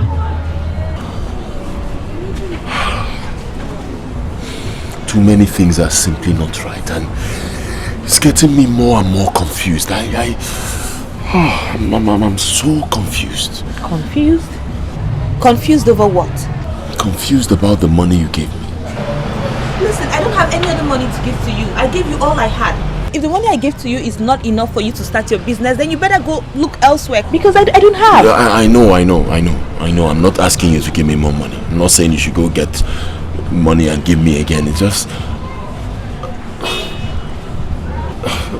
I lost the money you gave me. You did what? How can you say you lost the money I gave to you? I know how incredible it sounds, but it's the truth. I was thinking it was Ferdinand, my brother, that stole the money. Then my uncle came and convinced me that Ferdinand is not a thief. It made me to start suspecting Chike, my friend, and that again is hard because I know Chike. Chike is too big for such nonsense. He can't get involved in Chike cannot steal my money, and that is what is getting me so confused.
Madam, I'm sorry, but I want to believe you know me.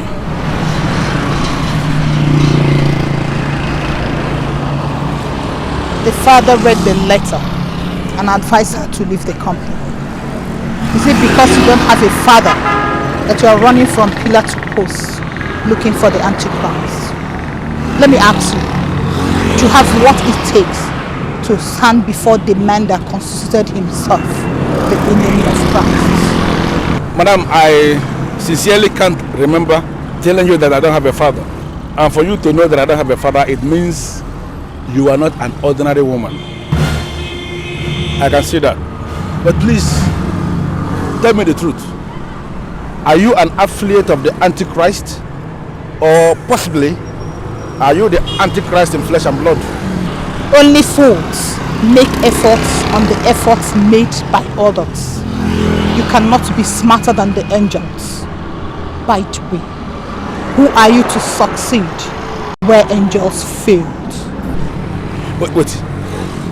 Are you the angel that failed, or are you the very authority that is forcing angels to fail? Are you? I'm very impressed by your zeal and your exuberance.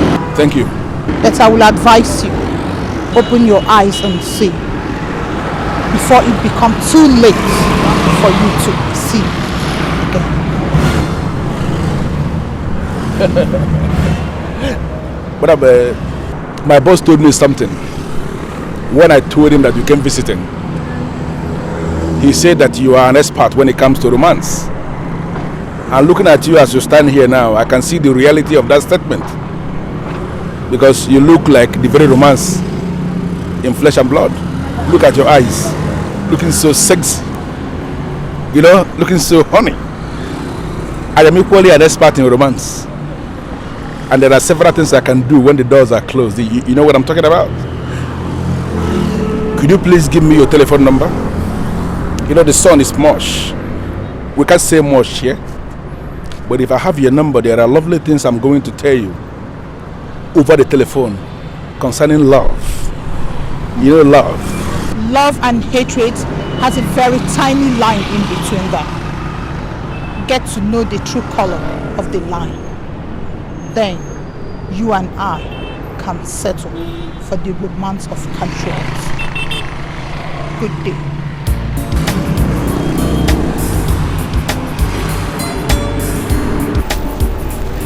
This is one experience I want to have. To have the opportunity to romance the Antichrist in person, or possibly the chief apostle of the Antichrist. Antichrist is a woman or a man, whatever.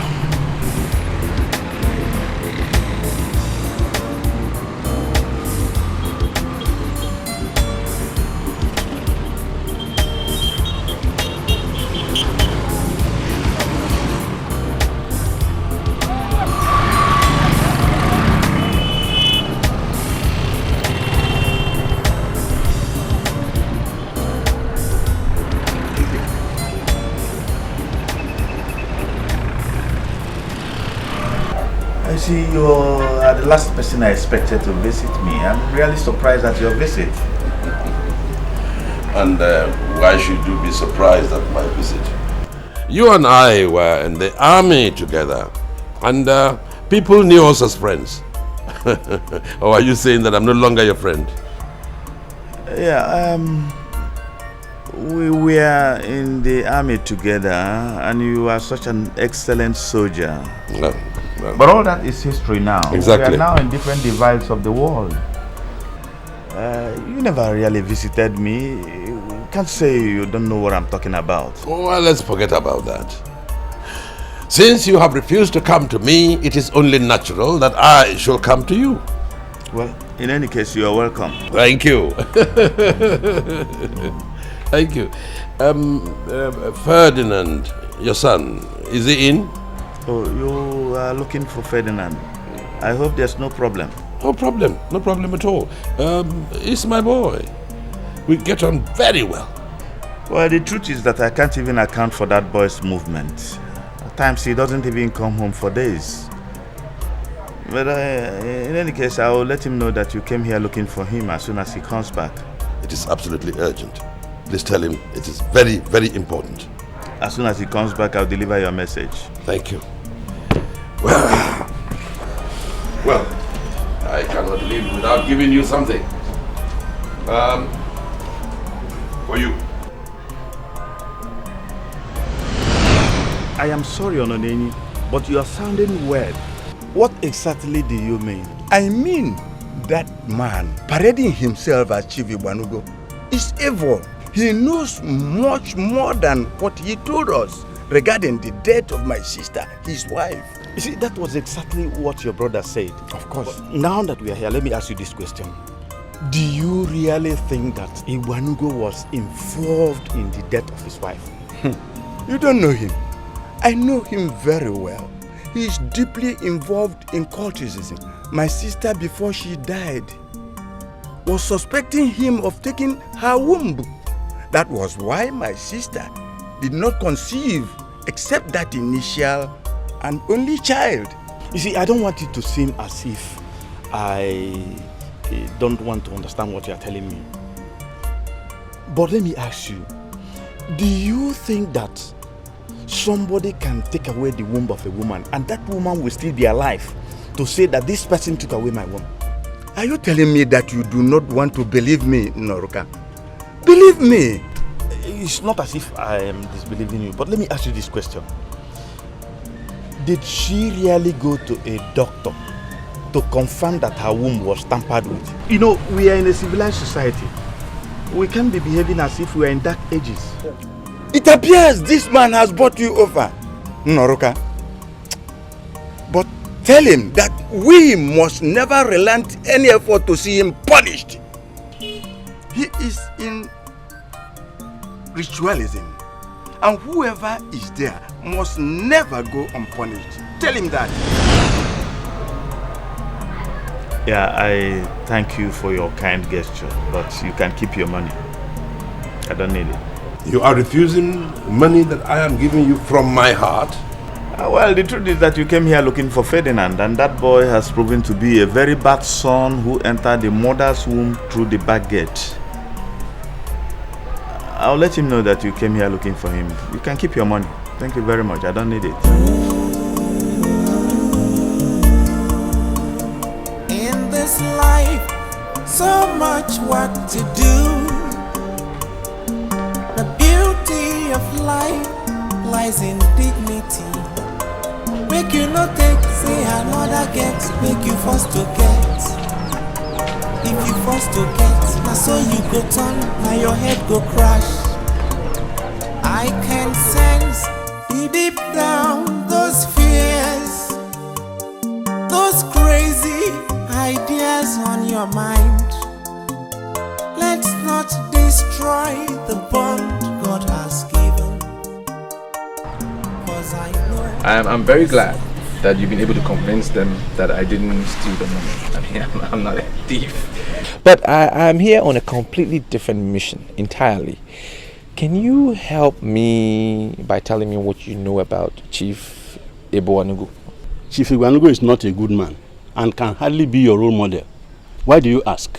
Okay, sir, in plain words, straightforward answer. Is he into rituals or not? That's exactly what I'm telling you. His in-laws did not take part in his wife's burial. There was a general belief that he used the wife for ritual. My good friend, Mr. Ononeni, told me that he first took her womb. Then later he took her heart. See, they cannot assume this if they weren't suspecting anything. Is that the entire truth? But why are you suddenly interested in Chief Igbanugo? He's an evil man, and if you continue to follow him, he will destroy you. He can't destroy me. I mean, he cannot destroy me. Men who get destroyed chose to be destroyed. He cannot destroy me. One more question, sir. Do you know the name of his late wife? She was called Magdalene, a very beautiful woman. May I know what is going on in your mind? No, I'm just trying to put some analysis together, you know, as against what I heard and what you've told me. I was just, yeah. I'm interested in knowing what you heard. Well, for a fact, I can tell you it's not about you, sir. It's not about you.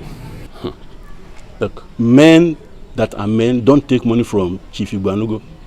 I'm asking you, what are you doing with him? You know what? I think you have a problem just like my father. You refuse to move on in life. You rather stay in your struggle forever. That's not the way it should be. Everybody should strive to move forward in life.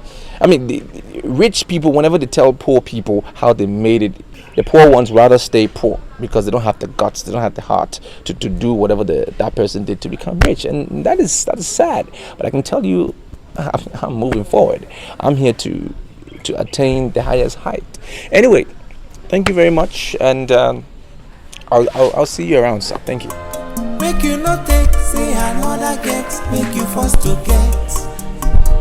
If you forced to get, now so you go turn, now your head go crash.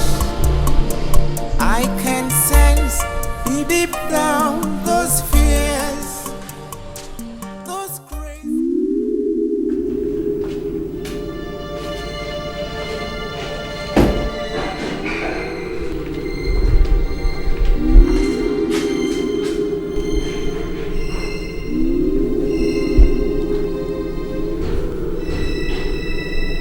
I still remember the lovely things you told me the first time you came to me. You promised to love me. You stood before the priest and promised and vowed to love me till death. You did not betray me. You betrayed yourself. You killed the woman you promised love. This world is vanity. And you, Chief Igbanugo, are in the center of vanity.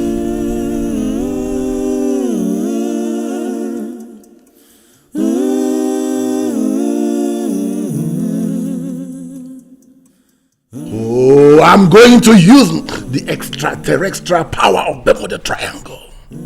She needs a man, a young man, strong, virile. We will sink him into her grave. And he is going to keep her permanently busy in the land beyond, that she won't have the time ever to get out here and disturb you. We will banish her permanently away from this place. Permanently? Permanently.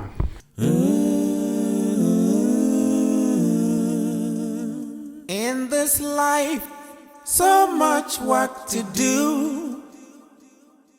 The beauty of life lies in dignity.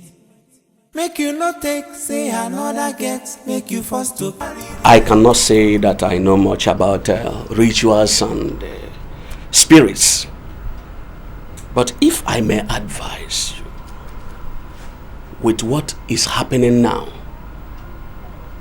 leave that company. Huh? Uncle, why are you saying this? Why are you repeating what everybody is saying? Uncle, this company is a company that I met on the verge of collapse. The company was about to die. And I was able to revive this company. As we speak now, the company is beginning to gather momentum. The company is picking up. Why are you asking me to leave when you know that it is not professional for me to leave? I am a professional manager, Uncle. Professional managers do not leave a company anyhow. There must be a reason, and there is no reason for me to leave. Why are you asking me to leave when I'm doing well, Uncle? I am talking to you as an elder. Yes, I know. What I see sitting in my living room here as also Abateli Bife, you cannot see. Even if you climb a tall tree. I heard that this woman was killed by her husband.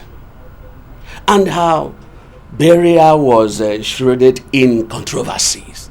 And that is why that woman is out to destroy the man by forcing out all his good managers. My son, why can't you follow the step of your predecessors before you pay an ultimate price? Uncle, why on earth will I follow the step of my predecessor? My predecessor, he was an idiot. What does he know? He was a nobody. I am a professional manager. I cannot just do what every fool does, why will I leave? Uncle, listen to me, because you are just judging this woman based on what people are saying. You don't know the other side of this woman. Now I want to communicate. Uncle, listen. My boss himself told me in confidence that the woman we are talking about is an expert when it comes to romance.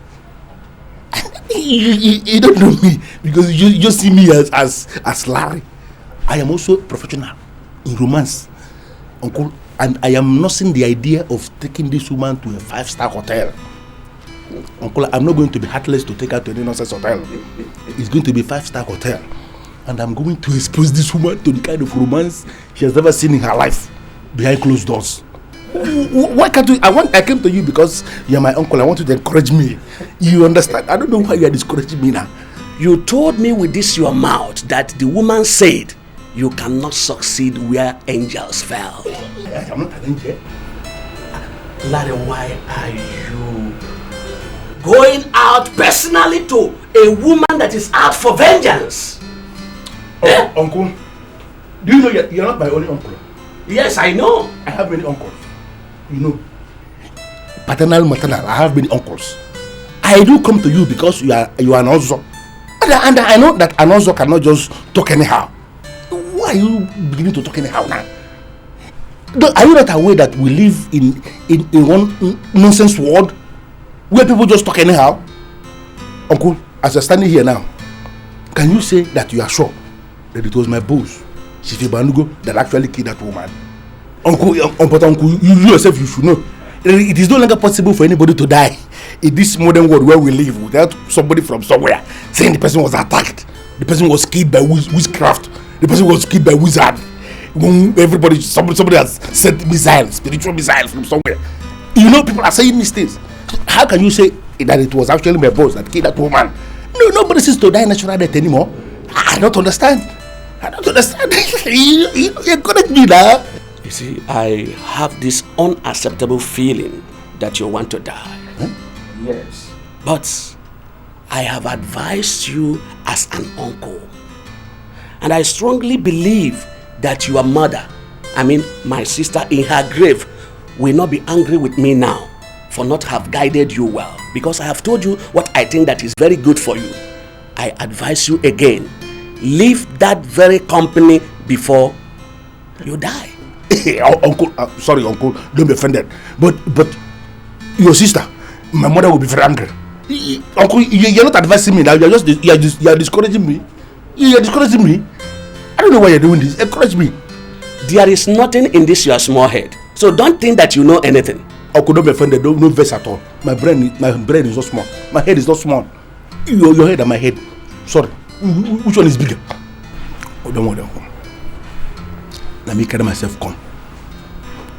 Please. Do verse. Beg. I don't have time for this poverty talk. Ferdinand, come here. Does it mean that you have decided to ruin yourself? What are you doing with Ibanugo? Old man, you cannot provoke me. You and I, we're not on the same level. I have left you far, far behind and I'm way ahead. So you don't have the right to talk to me like that. Alright? Now, whatever business I have with Chief is strictly cash. Does that answer your question? Don't you know that he's a ritualist? Is it news? Poor people, that's what they always say. In fact, everybody in the world, once somebody has succeeded in this life, they will say you are either a cultist or a ritual killer or wanting. Is it news? Shut up your mouth. Can't you understand that people don't talk for nothing? Don't you know that he used his wife for rituals? Ferdinand, can't you use your brains for once? What are you doing with somebody who has no friend? And Ferdinand, why? Because he's avoiding you. He's avoiding people like you. You see, he doesn't want you to run him down because you have nothing in this world. He cannot hang out with you. So he comes to visit me. He rolls with people like me because we know what success is about. Determination and making it in life. Wait, why are you even accusing Chief? Isn't that the same thing you did to my mother? Ferdinand, you are telling me to my face that I killed my wife, your mother? You cannot intimidate me by opening your eyes wide. It doesn't serve any purpose at all. You see, the only difference between you and Chief is that whatever he did to his wife worked and yours didn't. Why? Because you are cursed. Yours didn't work. You can never make it here. And I'm telling you, go back to your village. Onitsha is not your place. This is my generation. It's my time. Let me move ahead. Ferdinand, let me warn you again. Let me warn you again. By the time this evil you are planning gets matured, you will destroy yourself. Ferdinand, you will destroy yourself. I'm also telling you that whatever curses you are raining will never work because you don't have money. Chief came to visit me, his friend, because we roll like that. Money bags, that's what we do. Poor old man. Make you not take, say another get, make you forced to get. If you forced to get. There is one thing we do as priests. We do encourage people to solve the problems they could solve. You don't have to come to priest every time because of something you know you can do as a man. I'm sorry for the theme, but as I told you already, I came all the way from Onitsha. And that's because I heard you are very powerful. I came to you to explain these problems that I'm having. Is there nothing you can do in your individual capacity as Father Theme? The church is against any form of communion with the dead. All you have to do is to build your faith in the things of the Lord. Come to Mass always and continue to build your faith in Christ. Spirits cannot destroy a man who put his hope and trust in God, my brother. Father Tim, everybody seems to believe that the best option I have is to leave the place where I work now. I don't understand. You know, my father used to say that it's only cowards that run without being sure of what is pursuing them. I make bold to say that I'm not a coward. And I'm not going to run without being sure of what I'm running from. That's why I came to you to explain these problems. What do you want me to do in your capacity as Father Tim? Beloved, I'm not asking you to live because of the appearance of a woman that is alleged to be evil. You know we don't believe in all those things. I'm asking you to be strong in prayers, and the Spirit of God will direct you what to do. May the Lord be with you. And also with you. Thank you for this one.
Sorry to disturb you, but I want to ask you for something, please. What would that be, sir? Did you not see the parish priest, sir? No, I am done with the priest. But since after you directed me to where the priest is, have you left this place? Not at all, sir. I've been here. I've not gone anywhere, sir. Did you see anybody open this maker? Nobody has entered within the circumference, sir, since I directed you to the parish priest, sir. Are you looking for anything, sir? Come. This your father thing, sitting down inside that place. Yes. Tell me the truth. How powerful is he? Basically, sir, all ordained priests of the Catholic Church are very, very powerful, sir. People get their results based on their individual faith. I don't know what your problems are, but I am very, very sure that Father Tim in there is capable of solving any problem that troubles you, sir. Really? Very sure, sir. But is there any problem, sir?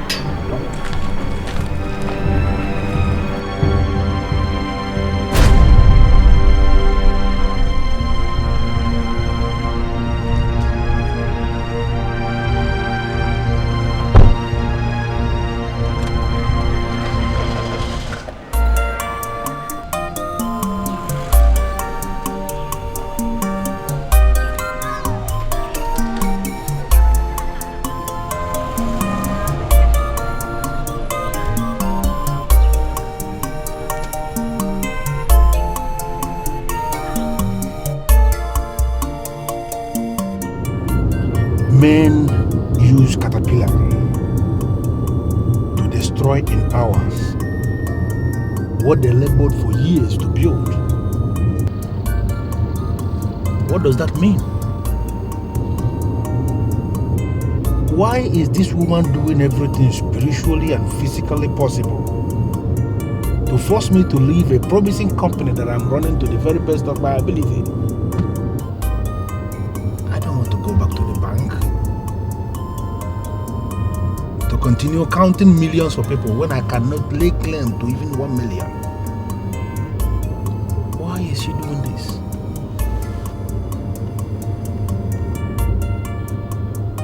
Why is this woman doing this?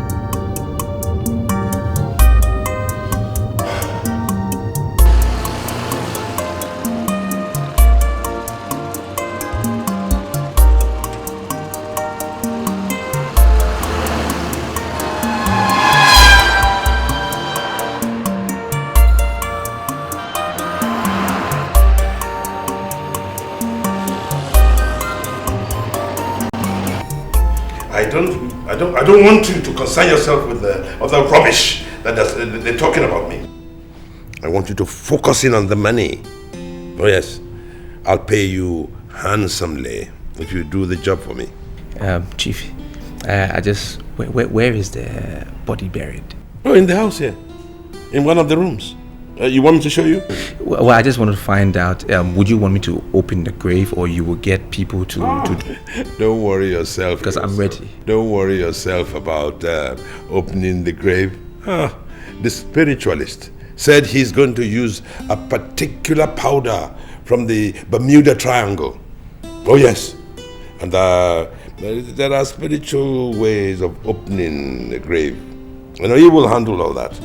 All I want from you is that young man that we are going to make to sink into the grave. Oh yes. Chief, it shouldn't be a problem. Oh yes. I am on the ground. I'm out there, and I know. Yes. So tell me, how soon do you want this young man? If I can get it today, I will really appreciate it. Look, I want to do this thing as quickly as possible before this damn woman ruins my business completely. I will make something happen. I can do something real soon. Good. I'm on the ground. I'm in town. I know how to go about these things. It's not a problem. I'm just happy that I'm associating with you. I think for me it's the biggest dream come true, because you are a millionaire, and I always draw motivation from you. I aspire to be a millionaire myself. The fact that I'm just yeah, look, I look at you. I see that you're determined. Yes, it takes determination to become a millionaire, and I see determination written all over you. Thank you, Chief.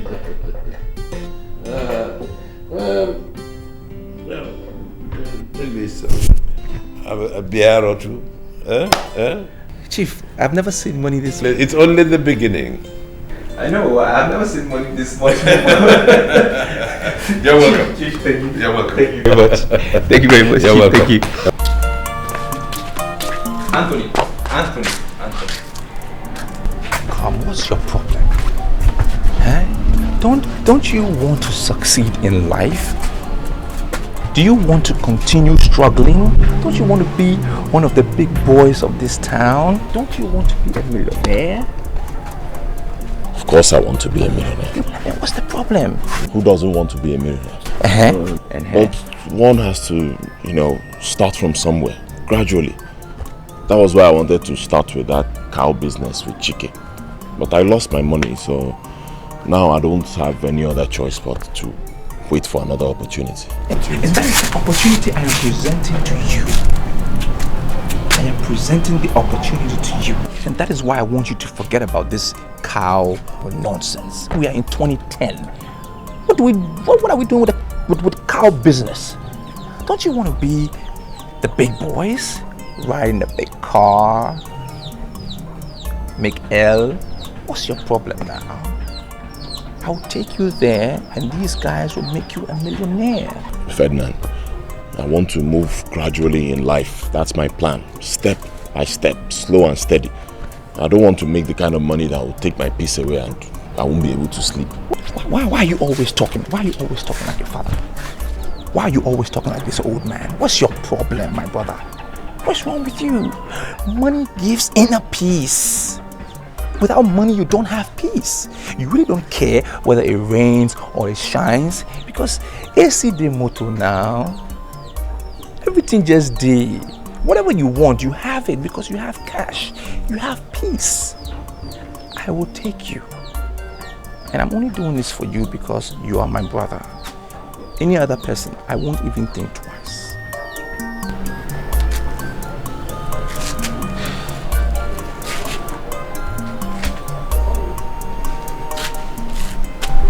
These people you feel can change my life, well? They have changed lots of people's lives. Different guys all around the world. They've done it. The secret is this. If you want to succeed in life, you have to go through somebody who has already made it. A poor man cannot make another poor man successful. It's not possible. You need somebody who is up there to show you the route to take, how to attain it. That's the way it works. Now these guys, they've promised me to give me international businesses. And I told them, I said, listen, I cannot do this thing without my brother. My brother is my soldier. We move together. So we have to do it together. And they can't mess with me now. They know me. They know me. They can't mess with me. Come on. This is our time.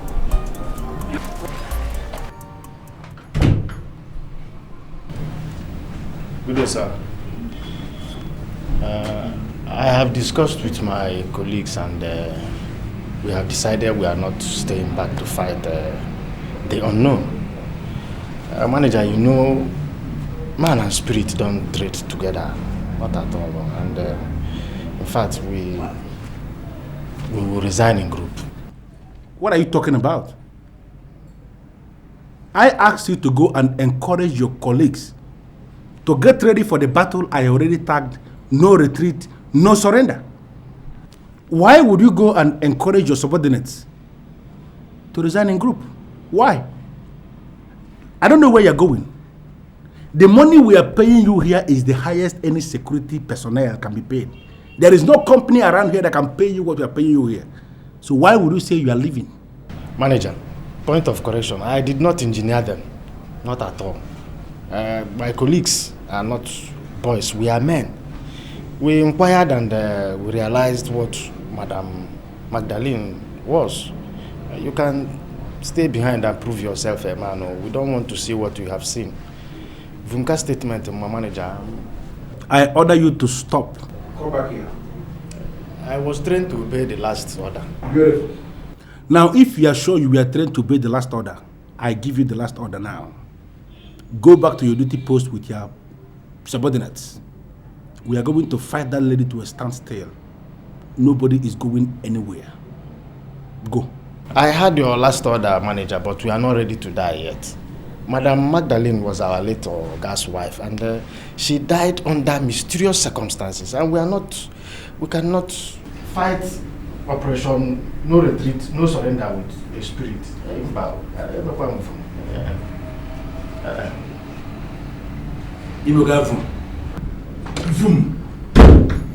I should get them mad. I should buy a book. The more you live, the less you see. And the more you live, the more you see. Madam Magdalene, I don't know where you are. But I'm already pitying you. Because I am going to grab you and expose you to the kind of romance no woman has ever been exposed to in her entire life.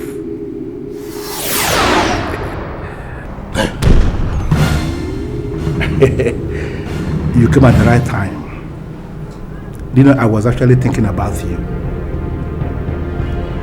I was told that you are an expert when it comes to romance. I am equally an expert. As I'm looking at you now, I am feeling honey, if you know what I mean. You know, I'm not afraid. You know why? I'm supposed to be afraid because I know you are a spirit. But I'm not afraid because I know you are beautiful and you are a romantic baby, you know. I want us to do less of cosmic. Let us do less of extraterrestrial. I want us to do less of spiritism. Let's do less of mermaid. All this rubbish, nonsense mermaid. You know what I'm talking about? I want us to settle down for serious romantic business. I'm going to grab you and expose you to the kind of romance you have never been exposed in your entire life. See the nonsense letter that the security dropped. They say they have resigned. Only 2 of us are in this company now. See, if you see all this nonsense computer, all this, I can knock off all these things. We're going to transform this table to something else, you know. We're gonna lie down here and, you know, we do a lot of things. Why am I even talking when the lady seems to be ready for me? Don't sit in that talking nonsense. Madam Magdalene, do you know sincerely that you are a very beautiful lady? Look at you. I don't even know why you are spirit, you know? See, look at me. Good. I'm going to grab you. I'm going to expose you to something.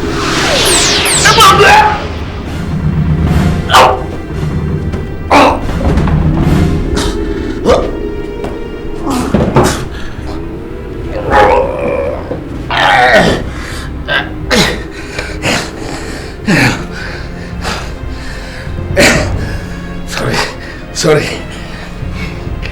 I know the reason why you decided to attack this place and not any other places because you have not tested here. The place is hot. I'm telling you, see, we remove all these things here and we're going to transform this office to something.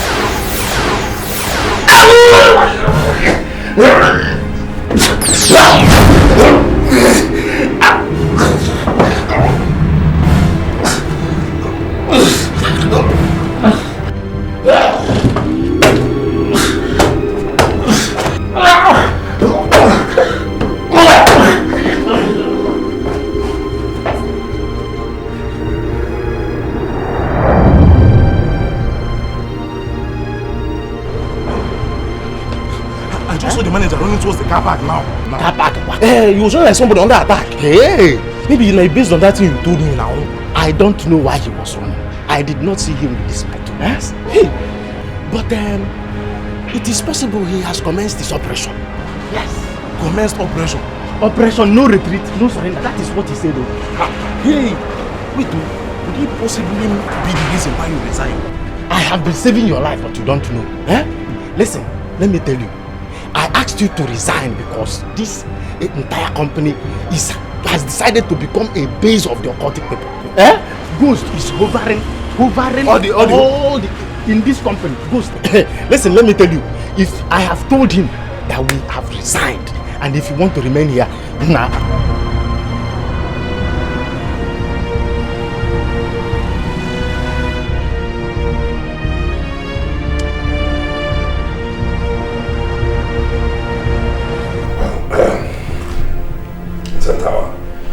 I have commissioned a young man who will get the person which I use for your sacrifice. You know, so many different things are happening now that I think we must do something fast. Is there any other thing that happened? She's appearing in London. In London? In London. Who told you that? My estate agent. She called me and told me that one Madam Magdalene came to the house and threatened every tenant. Warned them to leave the house or die in the house. Well, the tenants. And she kept appearing and disappearing in their presence. Of course, the whole place is evacuated now.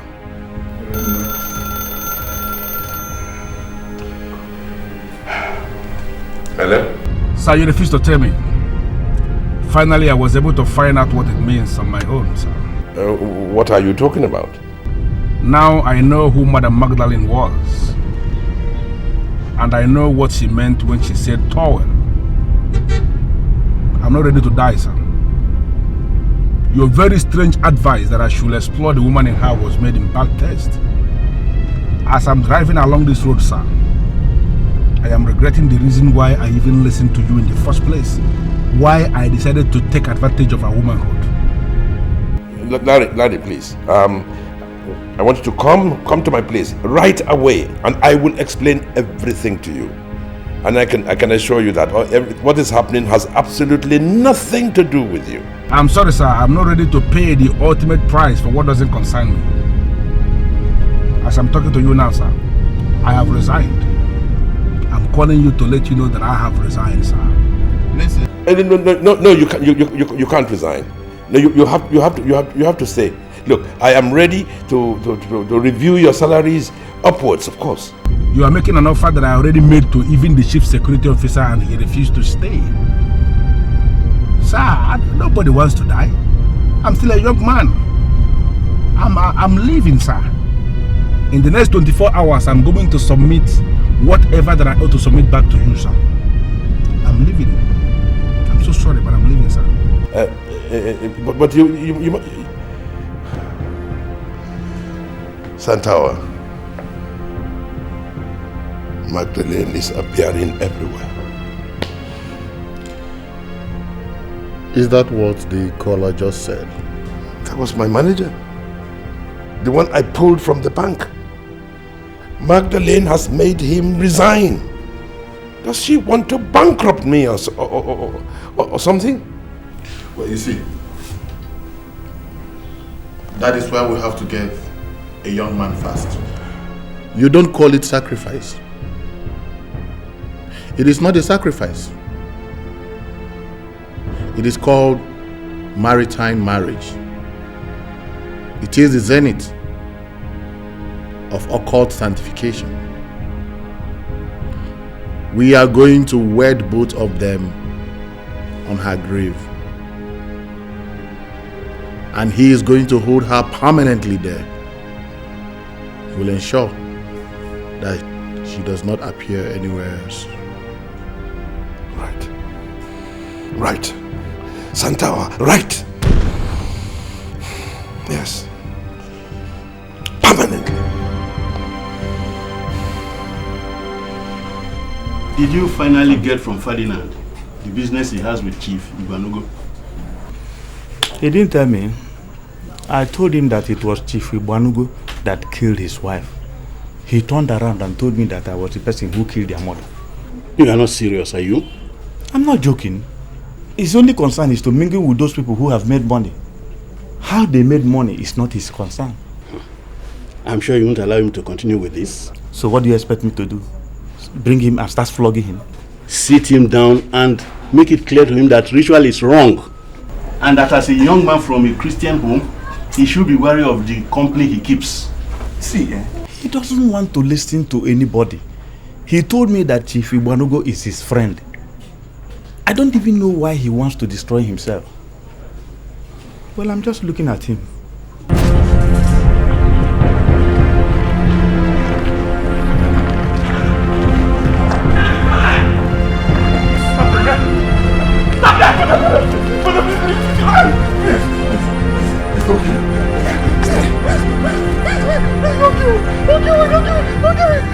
You made me chase you all the way there. You made me chase you? Ferdinand, please don't kill me. Please don't kill me. The head will always be the head. Don't kill me. Ah!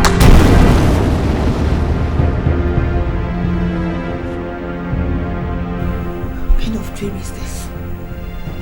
Ferdinand and Anthony. But Ferdinand and Anthony, they're brothers.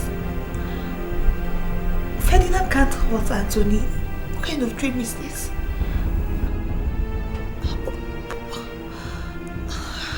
They are too close for this. Ferdinand. Who is there?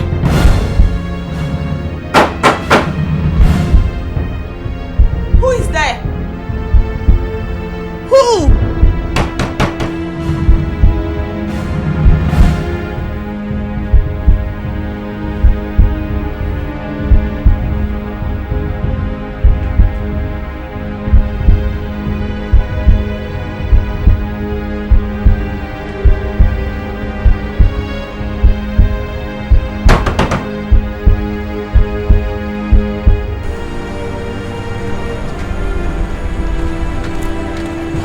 Ferdinand, wait, come. What now? Look, I don't mean to offend you. Don't misunderstand me, but I want to know where we're going to. We are going to meet the people that will make us millionaires. Why, do you want to die a poor man? I don't want to remain poor, but I want to know exactly where we're going to. Anthony, I'm tired of these questions. I'm tired. I said we're going to meet the guys that will turn us into millionaires. Is there anything wrong with that? Don't you trust me? Of course I trust you. I trust you, you're my brother, but what I don't understand is why now? Huh? Why must the meeting be held at night? Why now? We had the whole day. Why didn't we go then? Now, night. Why? You remember I told you some time back that sleep is for the poor. Rich people don't sleep like that. I mean, if the poor man will sleep 8 hours, averagely a rich man will sleep like 2-3 hours. They work during the day, and in the night is when they sit down and think of ideas and think of big things. So sleep is for the poor. They sleep their poverty away. They wake up, they sleep. They sleep. Come on, why all these questions? Do you want to be poor? Do you want to be like your father? Don't be naive, Anthony, please. I'm tired of all of this. Listen, if you want to go back, that's the way. You know your way back, right?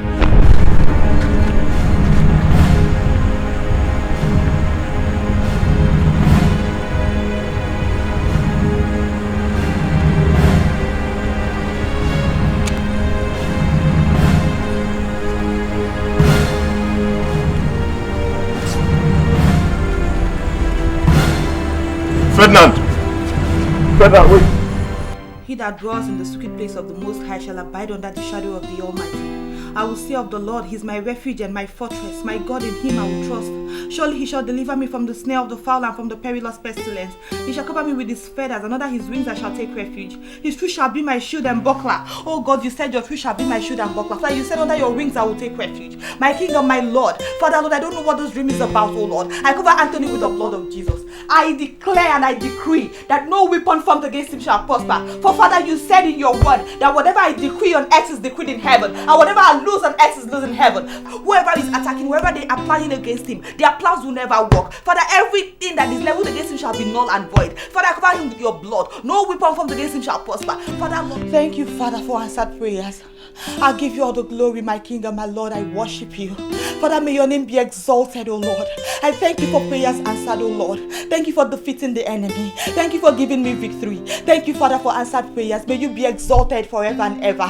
Father, I worship you. Be thou exalted, my King and my Lord. Be thou exalted, everlasting King of glory. For you are the author and finisher of my faith. Oh, thank you, Jesus. Thank you, Jesus. Thank you, Father, Lord.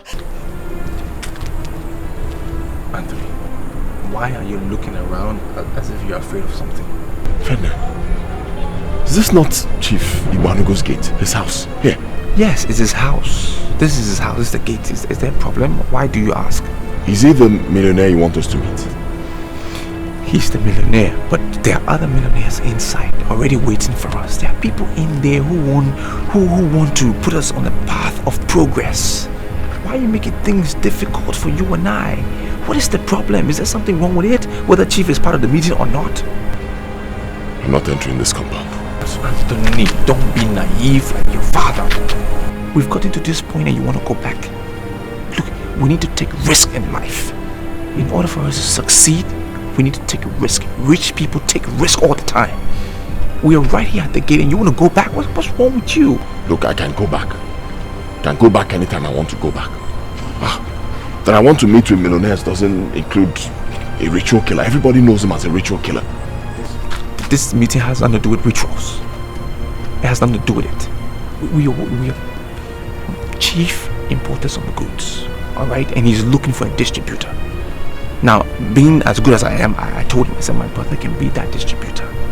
We can make millions in commission just by distributing. Think, Anthony.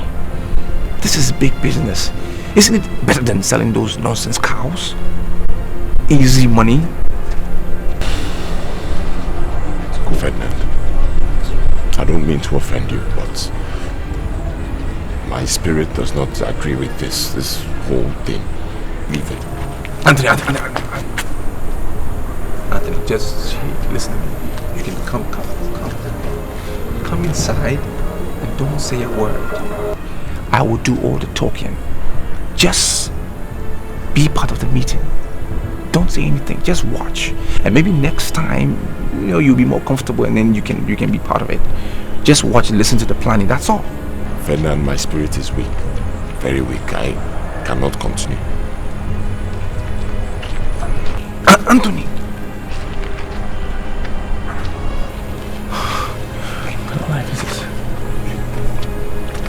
How am I going to get this idiot to go inside?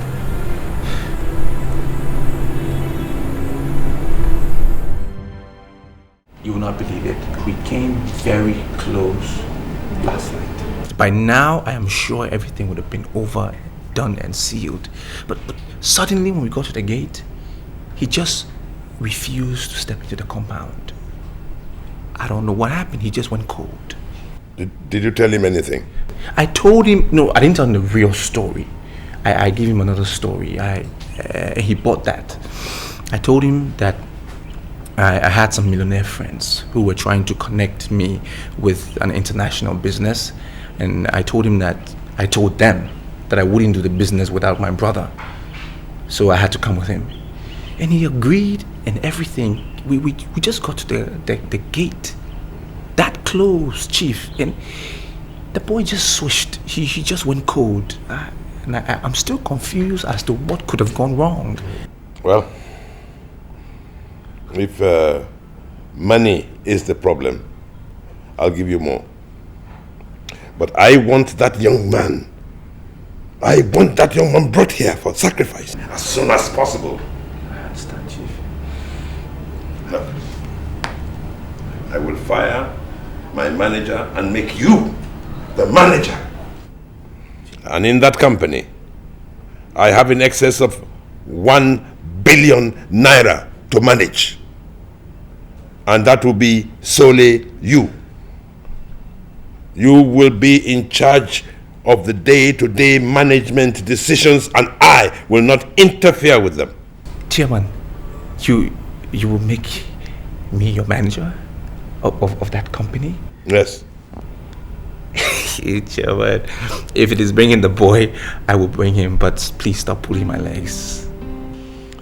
I am telling you what I am going to do. You know, I like to see young men who work very hard to secure their future.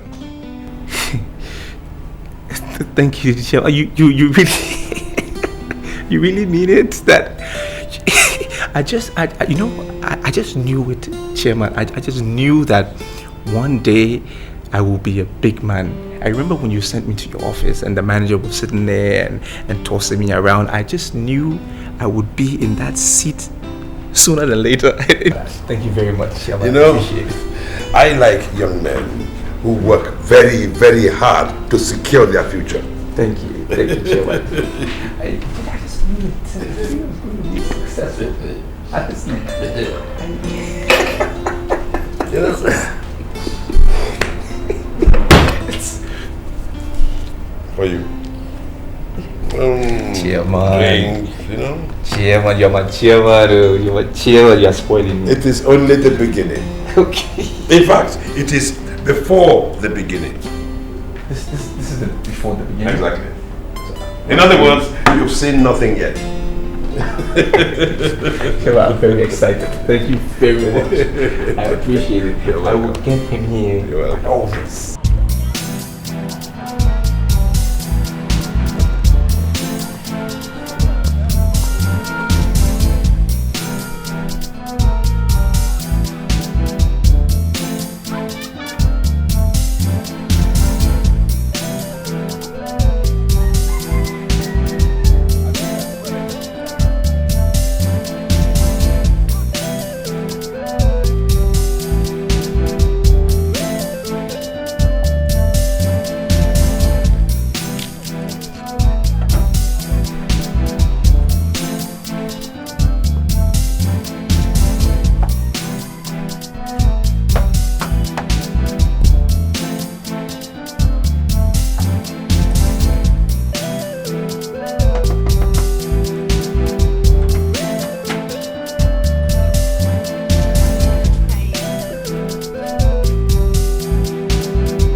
truth is that I do not believe in dreams at all. So asking me to believe in something you saw in your dream, it does not make sense to me. It doesn't. But I saw him clearly. I saw your brother clearly. It's not like I'm saying you should be wary of him, but it was fading and I saw.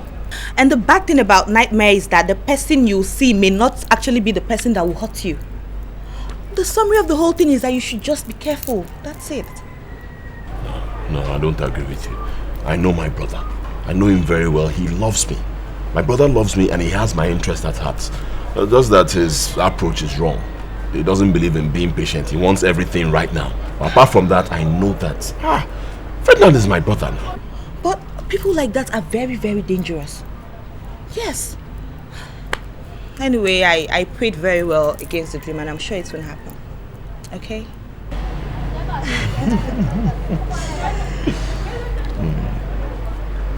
I also told my father about our wedding and he said I should wait for my brother. Well, I also don't believe in rushing things. God's time is the best. At the right time, I'm sure things will work out fine. I love it. I always like the way you talk. Alright, let me check something I have on the fire. No, you won't do that. Why would I be here then you go to the kitchen to check what's on the fire? What's that? You better remain here as the boss while I, the woman, go to the kitchen and mind the kitchen. Relax. Just like you said, no, you will not do that. Let's go together. Alright.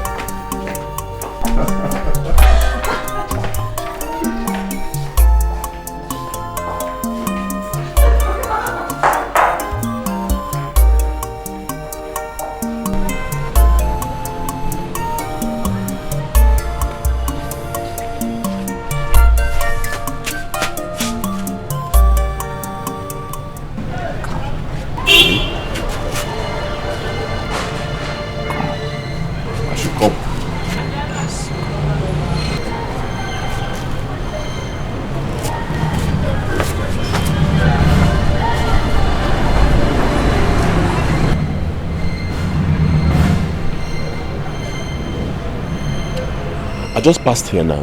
Were you here when I passed? Men use caterpillar to destroy in hours what took them years to build. Don't you think caterpillar is an enemy to man?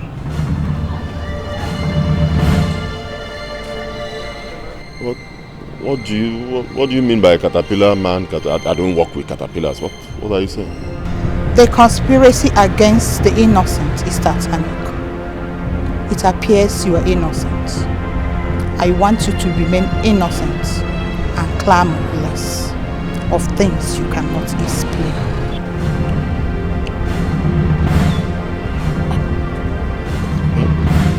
You are talking weird. You're getting me confused. What do you mean? Be the innocent and know the kind of advice you take. Anytime it looks too real to be true, it can hardly be.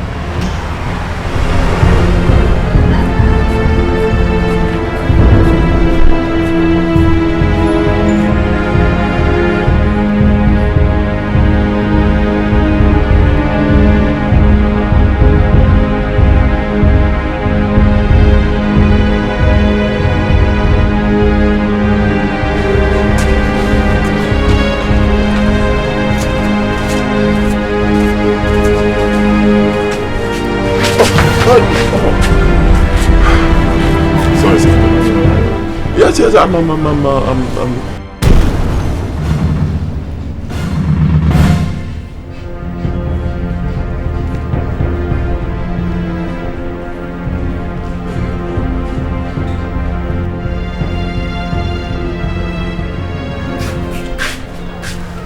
See your face. You small boy.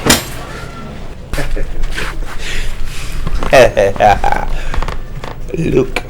You looking with surprise? Look. Continue now. Look, designer stuff. Don't try me. No.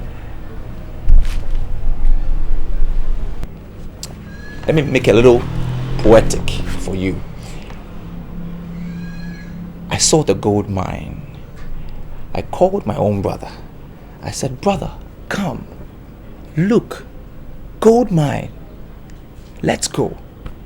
He said no, he refused. Now the business has presented itself. Signed, sealed, all for me. And you're asking me what is this?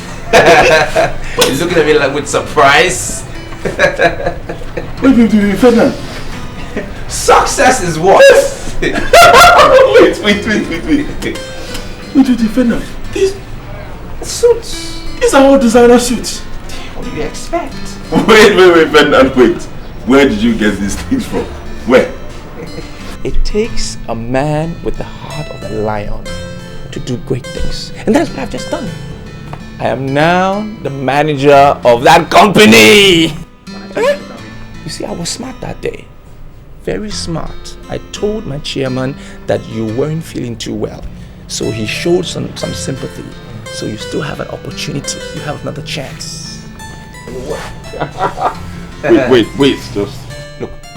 Can I? Something we are not Wait,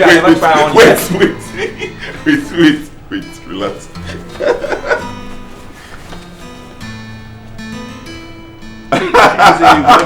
Wait. Can I still get something from you?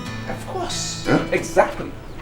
That's what I'm saying. For as long as I'm your brother, you are part of that company. Now, I'm telling you that whatever goods my chairman brings to this town, you will supply. You will market it. I'm telling you, listen, God is now delivering us. He will make us crush poverty. I regret pulling out that night. In fact, right now, I am ready. My mind is made up. I want to be part of that company. Exactly. For as long as I remain what I am, you are part of this company. But listen, we need to keep this business confidential between you and I. We cannot tell the old man, because he is nothing but bad luck. Anthony, listen to me, believe me or not, I said he's bad luck and we don't need that. Ferdinand, I don't agree. You mean we shouldn't tell our father about this whole thing, this plan? What's your problem?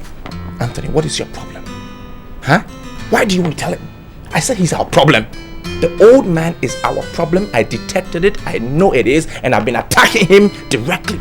And that is how come even now we have this little bit to show. Leave him out of this. Just block him out. Block him, choke him, block him. We will succeed. Ferdinand, I had a dream. And in that dream, there was this lady I saw. And she was telling me to mind the kind of advice I listened to. And honestly, this your advice, it sounds like one of those ill-fitted advice. Anthony, what's your problem? What is your problem? What is your problem? I'm talking about reality. I'm talking about real money and designer clothes. I'm talking about success. Can you see what you are living in this mess? Can you see? Huh? You're talking about dream? Look, we can make it together.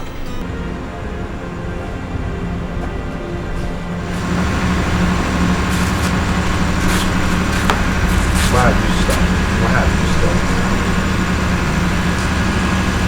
Ferdinand, I just remembered the advice that lady gave me in my dream, and I just went cold. Ferdinand, are you really sure this business is for me? Are you sure? What do you mean? What do you mean is the business for you? I am the one trying to help us get us out of poverty. And you ask me if the business is for you or not. These guys are millionaires. Behind this door, they are waiting for us. What are you talking about? And you're remembering some stupid dream? We don't need that. I'm trying to help us. What's your problem? Anthony, let's go. Ferdinand, you are my brother. And I know you will not lead me astray. I trust you. I won't lead you astray. I am trying to help us. We need this more than anything. Stop behaving like a child. Wait. Before he gave you the company, did he ask you to bring anything? Did he demand anything from you? No? I wasn't asked to do anything. This guy is trying to help us, give us connection. And it's the same thing you did the last time you stopped at the gate. What is wrong with you? I don't even know why I'm even forcing you to become rich. Maybe I should just go on my own. You feel like you're gonna go. No, wait. Don't go.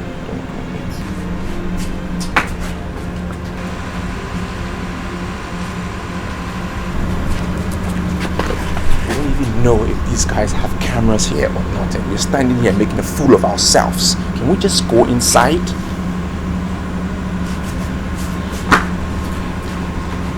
Anthony! Okay, all right.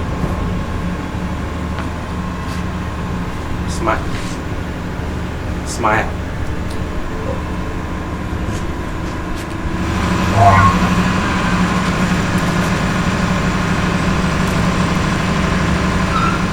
The only reason why I came here tonight is because I have given you my words. My spirit is not as strong as it used to. When I opened this box of unicorn to recharge the powder that I am going to use here tonight, I discovered that a crocodile has laid an egg inside the box. This has never happened before. Santawa, don't get me angry. Why are you telling me about your spirit not being as high as it should be? And what business is it of mine? Crocodiles laying eggs in your box of unicorn or whatever? Magdalene met me on my way to this place. She was begging me. She asked me not to stain my hands with the blood of that young man. Don't tell me that you suddenly become a weakling. Look, I am paying you more money than you will ever need in your lifetime. Now prove to me that the occult masters who taught you the art did not waste their precious time. Why are you wasting your time with the lousy advice of a woman? Why? Magdalene is not a woman. She is a ghost. She was begging me, almost pushing me to a corner. At a point, I became frustrated. Why are you calling her a mere woman? Santawa, now listen to me. Magdalene was my wife. I was the one who deflowered her. And I say without sense of responsibility that I still remain the only man she ever knew. And still you killed her for money! Now will you shut up? Wicked man! Shut up!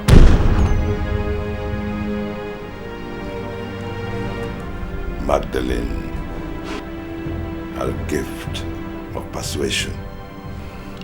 She will persuade you to do that which you had no intention of doing. But when she passed on, she reversed that power. And she could use those powers to make you not do that which you wanted to do. Don't fall for her antiques. Get your things together and let us go. Santawa, I will pay you double the money we agreed originally.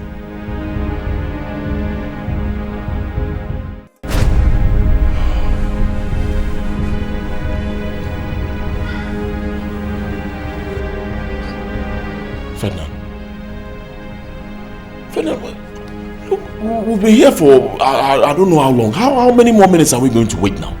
Huh? Where are the millionaires you said we were coming to see? We've been here for I don't know how long, but I've not seen anybody. Anthony, why do you want to be a child? Can't you grow up? What's your problem? These are big men, big boys, millionaires. They won't just get up and rush to an event. They will take their time. Besides, we need this more than they do. I said I would make us millionaires. If they say we should wait for 20 hours, we will wait. Because we need this business. What's your problem? I know we need the business, but this place doesn't look like where people are waiting now. Can you just relax? Everywhere is so quiet.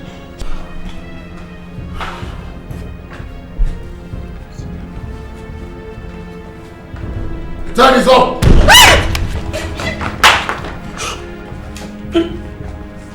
Who is it? Relax. What do you mean I should relax? You just said my time is up. Did you hear it?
Chairman, I've done my part.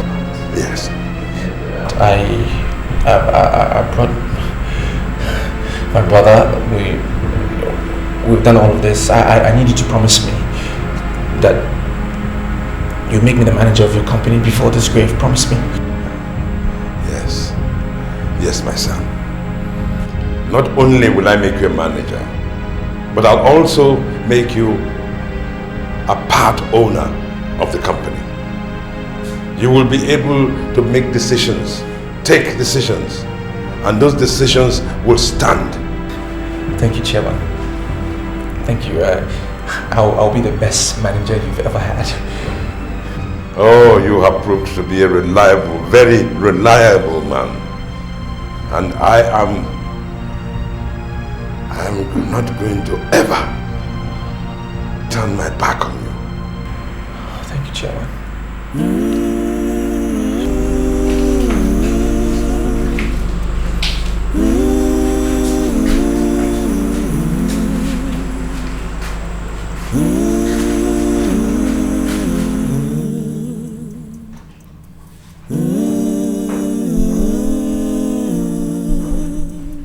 In this life, so much work to do. What is the meaning of this? Why are all the chairs turned upside down? It is a physical manifestation of the spiritual exercise that we have just concluded. It means that all your sorrows, all your shame have been scattered. They have been turned upside down. Magdalene, met me on my way to this place. She was begging me. She asked me not to stain my hands with the blood of that young man. I have a different opinion entirely. I want you to look me in the eye and tell me that what we have just done is the perfect solution to the problem. It is the masters themselves that turned this place upside down. It is finished! The much we can do now is to celebrate. It is finished!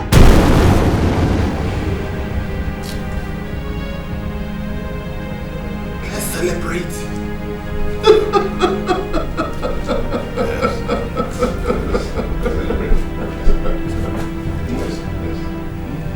Yes, let us celebrate.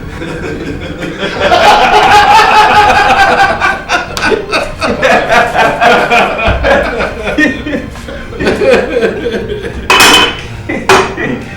careful.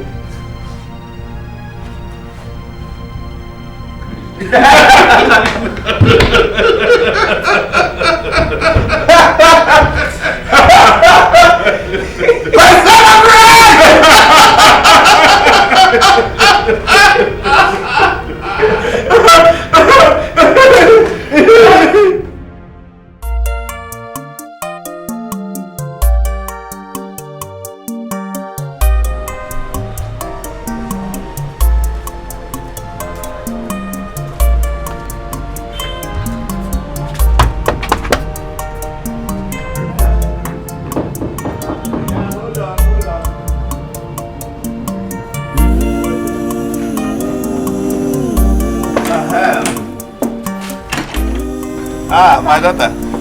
Papa. Good morning, sir. You're welcome. Thank you, sir. How are you, Papa? Well, I'm okay. We thank God for everything. Papa, I'm looking for Anthony. Anthony. He didn't sleep here. I'm the only person who slept here. Where did he sleep? I don't know. Maybe he followed Chike to the north. But Papa, he knew I'll be coming here today. He didn't tell me anything about traveling to the north. I don't know where he is. Maybe you find out from Chike. He should know his whereabouts. And Papa, what of Ferdinand? Have you asked him? He might know. Ferdy what? I should have inquired from Ferdinand.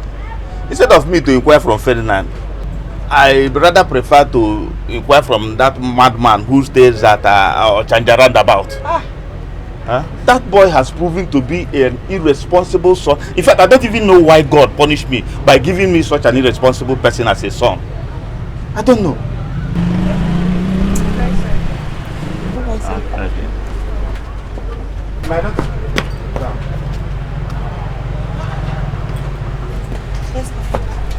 You see, I don't know what exactly you think, but I know that so many people must have told you so many things.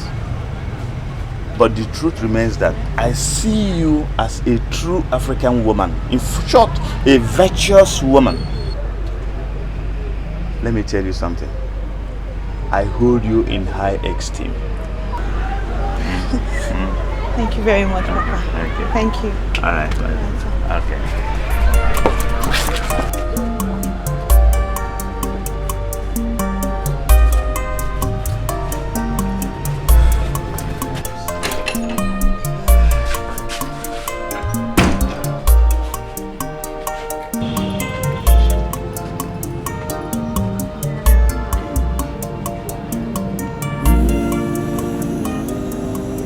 Gentlemen, I called you here to this office for one purpose.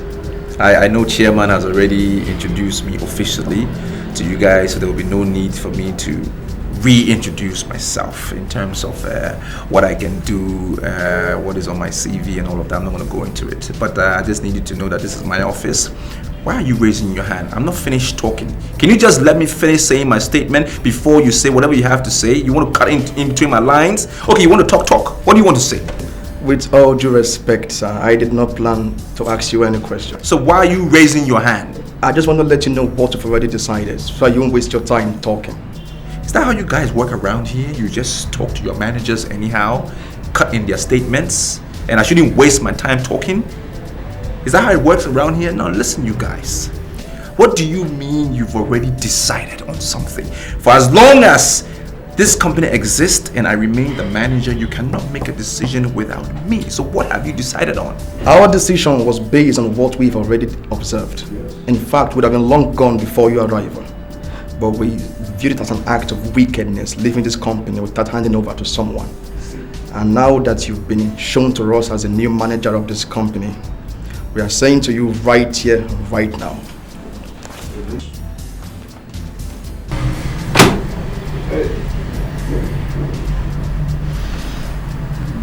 Gentlemen, I share your sentiments, and I want to say let's put our grievances aside, okay? I have to admit, as much as I am the manager here, I must admit that I do need some old hands to help me push this company forward. So I will say, you want to leave, fine, but don't leave now. Sir, we're very sorry that we've taken our decision already. If you are really counting on us, we're sorry for that. We are leaving, sir. Certainly. You want to leave? Why now? Why do you want to leave? Tell me. We're very sorry that the decision, we've taken it already. But the truth is, we are beginning to have doubt on your credibility. If you have the charisma of leading this company. He doesn't have it. So we've concluded already, sir, we are leaving. Nothing will stop us this time. We are leaving, so nobody can stop us. Oh, so you guys, you doubt it's about me? You're doubting my credibility? You know what I can do? Now listen, I'm not saying don't go, you can fucking leave, I don't care. But I'm telling you that whatever property that you have in your possession that is for this company, you make sure you drop it. Because if I find out that you have in your possession anything that belongs to this company that I manage, I will have both of you arrested. Let's go. Okay? That's big motto that you make sure you leave your jackets because they belong to this company. No. Idiots. His bad luck wants to creep in here. No, I'm not going to allow it. I am not going to allow this. I mean, I've worked hard to get to where I'm at now. I can't let that happen. I do not understand. I don't understand what is going on. I am just coming from his house and his father said that he may have traveled with you to the north. So what are you saying? And I'm telling you that I did not travel to the north with him. Is this not me? This is me now. You see, Anthony has not come to me for over a week now. And I cannot say or know his whereabouts. If he is not with you, then where is he? Where could he be? You see, I don't know why you're asking me these questions. I don't know where he is. He approached me for a business and I decided to help him because of the way he spoke to me. Anthony has never been my friend. Yes. And for the simple fact that we grew up together in Fege. That was why. Listen, even his father is of the opinion that he may have slept at your place last night. So what are you saying? You see, Antonia, go back to him and tell him that he did not sleep at my place. Anthony is old. Government has refused to assist anybody. And young men are struggling on their own to survive. I don't know why you should be bothered because he didn't come back just for one night.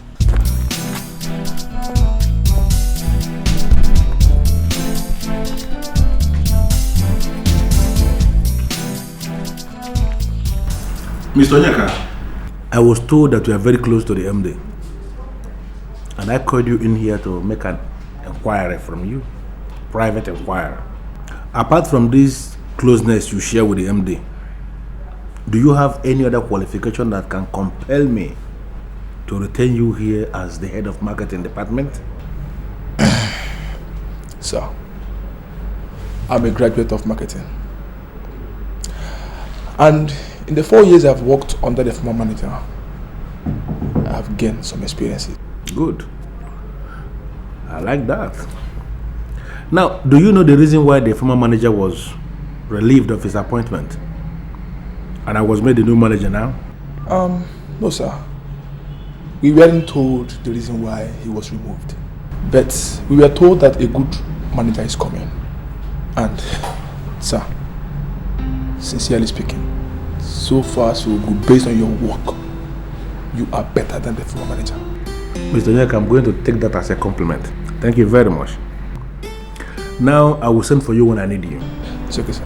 On your way out, please let me tell the secretary there is a security man that I told her will be coming here today. And the time for the man to come is almost now. Sir, I saw the man there. He's there already. You saw the man? Yes, sir. But I asked him to wait. Please send him in. Okay, sir.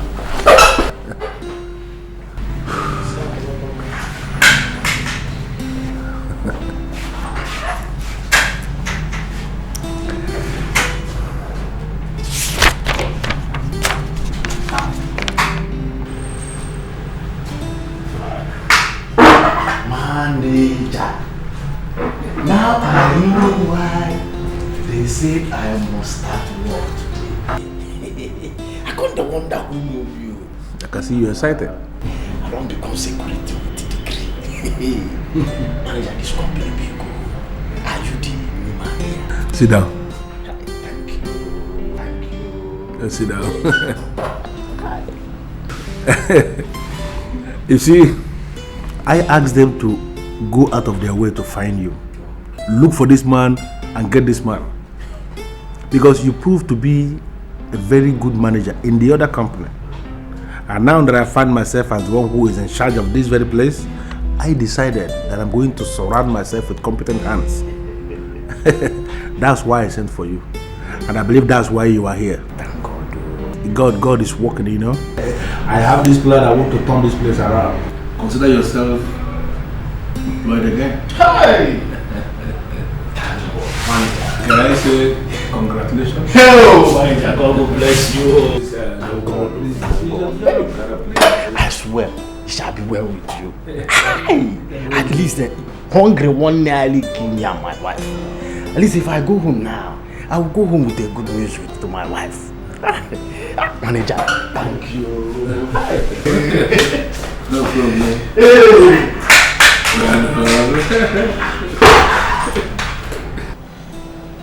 Are you sure it was Chike you spoke with? Papa, I saw Chike. I saw Chike in full. He even said he did not travel to the north. He said he has not seen Anthony in 1 week. And where could he be? Papa, I don't know where he could be. Because I had a very bad dream some days ago. In that dream, Ferdinand was trying to kill Anthony. And just a few days after the dream, he has disappeared. I don't even ever want us to say that he disappeared. Anthony cannot disappear. And moreover, I don't personally believe in dreams. Papa, I'm worried. I'm worried because he does not go anywhere without telling me. Anthony does not do anything without talking to me. I don't believe he traveled. Papa, Anthony cannot travel without telling me. And where could he be? Papa, this disappearance has something to do with that dream I had. Because in that dream, Ferdinand was with a gun. He was trying to get at, what am I saying? He pulled the trigger. He pulled the trigger at Anthony. Hey. And when you call his mobile line, what does he say? Switched off. Papa, he says switched off.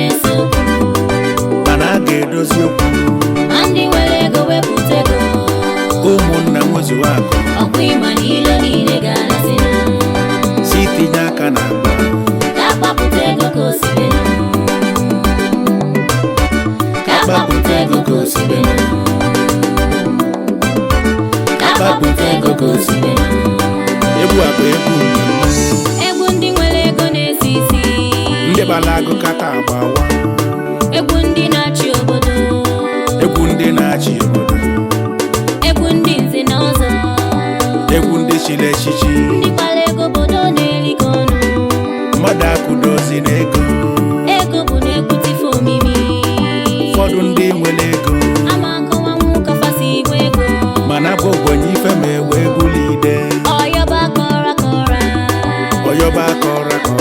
Maka na ego na-esi n'ikuku abịa. Ndị nwere ego ka nna yo. Si kwapụta ego ka osibenu. Arụ anyị chọrọ ego na-esi isi. Si kwapụta ego ka osibenu. Ego nwere ọlụ ọbịala ịlụ.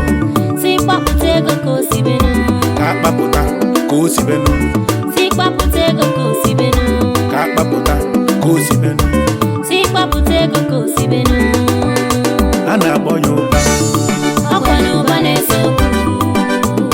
Ubanese bụ n'Ubanese okwu, mana a ga-edozi okwu. Ndị nwere ego wepụta ego, ụmụnna nwezuo akụ, ọkụ ịma n'ilo niile ga-asị na si tinye aka na akpa, na-akpapụta ego ka osibenu, na-akpapụta ego ka osibenu, na-akpapụta ego ka osibenu. Onye ndị obodo na-anya ego.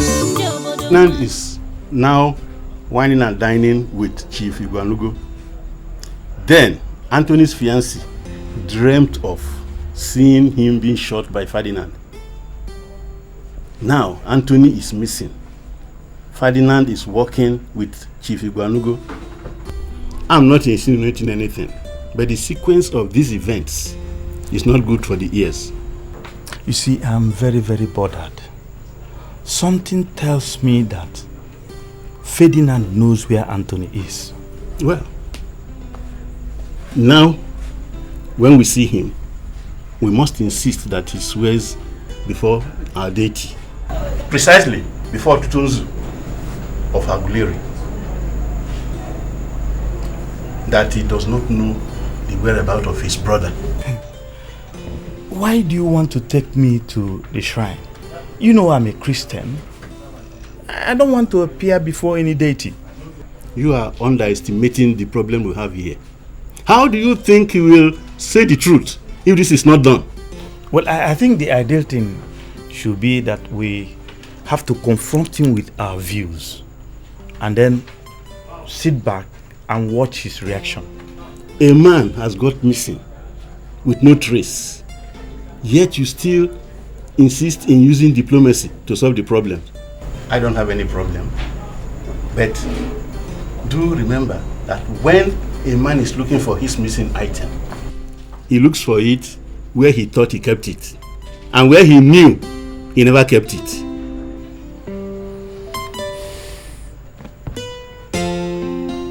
Sit down. Welcome. You know, every time I sit with excellent black beauties like you, oh yes, I feel on top of the world. Really? Oh yes. But I don't feel the same when I go to Europe and I'm surrounded by your counterparts. Yeah. Chief, you've been sounding so happy these days. We wonder what the source of your happiness is. The paymaster is happy, which means the money will continue to flow out. You know, I like spending money on you because you know how to translate money to beauty. Oh. That's true. You're beginning to flatter us. Me? I'm too old for that. How? I'm telling you the truth. You know, each time I see you, I see the money I am spending on you staring me in the face. You know, money has a relationship with beauty. Yeah. And you should count yourself lucky that you are close to the bag of money. Right, why don't you dance for me again? Really? Yes, and this time, let's boogie down. Okay. This time, join me.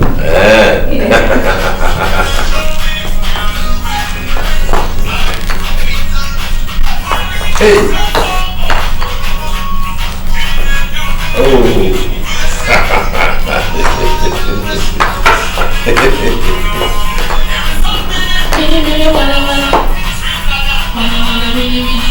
Yeah?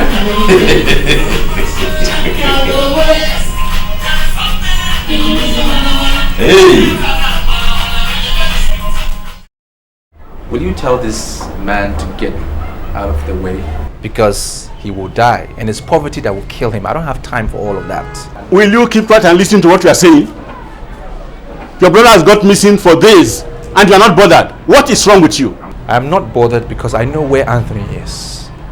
I know where he is. So you guys need to stop spreading that stupid rumors that you are spreading. You mean Anthony told you where he is? Please, where's the place? You want me to tell you? Yes. Look, everybody is tired. Tired of your name and the poverty that surrounds it. We're tired. And that is why Anthony didn't tell you he was traveling to Europe. Wait, you mean Anthony traveled to Europe without telling me his father? We are tired. Did you hear me? Sick and tired of you and this life. We've all moved on. I've always known it. We've all come to realize that you are that bad luck rope that have been pulling us all back. That setback. We don't need you in our lives anymore. Okay? So he's in Europe having a good, quiet life. And so am I.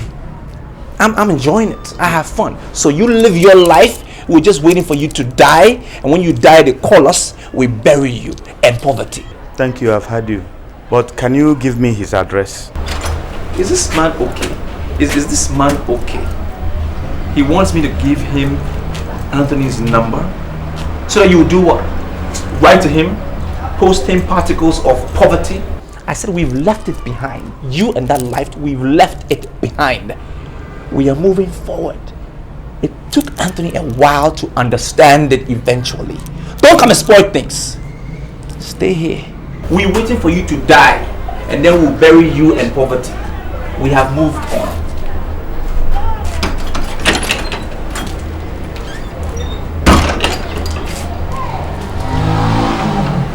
You see, something tells me that Ferdinand is telling lies. I don't believe you. When you see the mouth of a liar, you will know. I believe him, and I think we should start praying for Tony as he starts a new life in Europe.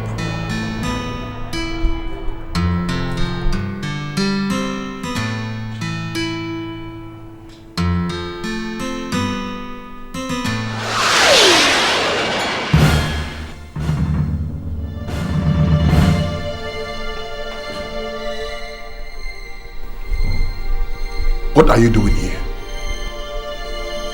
Are you not happy with the young man we gave you? He's supposed to make you happy. If you're not, then give us the description of any boy that you want. And I can always initiate another maritime marriage. I don't need innocent boys that don't know anything.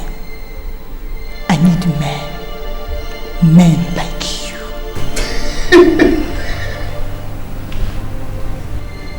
Men like me? Oh no, you don't. You need boys. Strong, healthy, full of life and vitality. Boys that will damn the very depth of hell and hit you at every angle that you consider pleasing. I don't need boys. I need a man. A real man like you. Like me?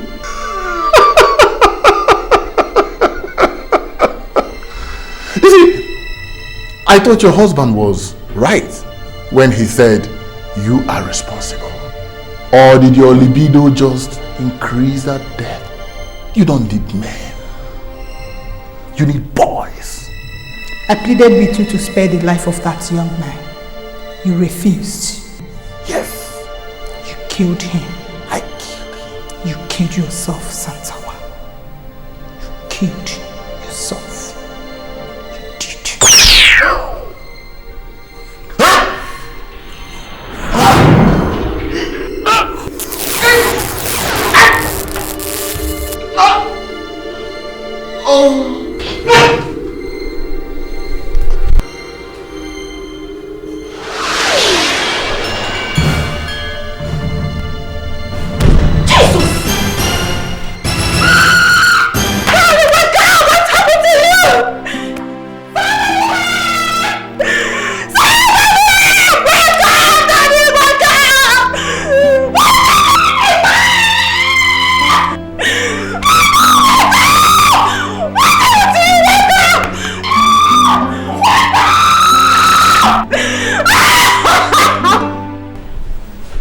Why are you worried that my brother has gone to Europe? Why should you be worried? Is it possible that you could have been seeing him secretly behind my back? Why are you always talking like this? Why shouldn't I talk like that? I don't trust you. I don't trust anyone. My brother has gone to Europe to start a new life. Why should that be your worry? Well, I'm worried because Tonya, my friend, is carrying his baby and he'd not allowed any plans to go out of the country. You like poking your nose in people's business, do you know that? Always snooping around to think that you don't even get your facts right. Did she tell you that my brother is the one responsible for the pregnancy? She did herself. Well, I'm telling you right here and right now that he's not the one. She didn't tell you because you are a gossip. Why are you always talking to me this way? I don't like it. You keep forgetting that Tonya and I are very close. She tells me everything. Are you sure? Did she tell you that she's my girlfriend?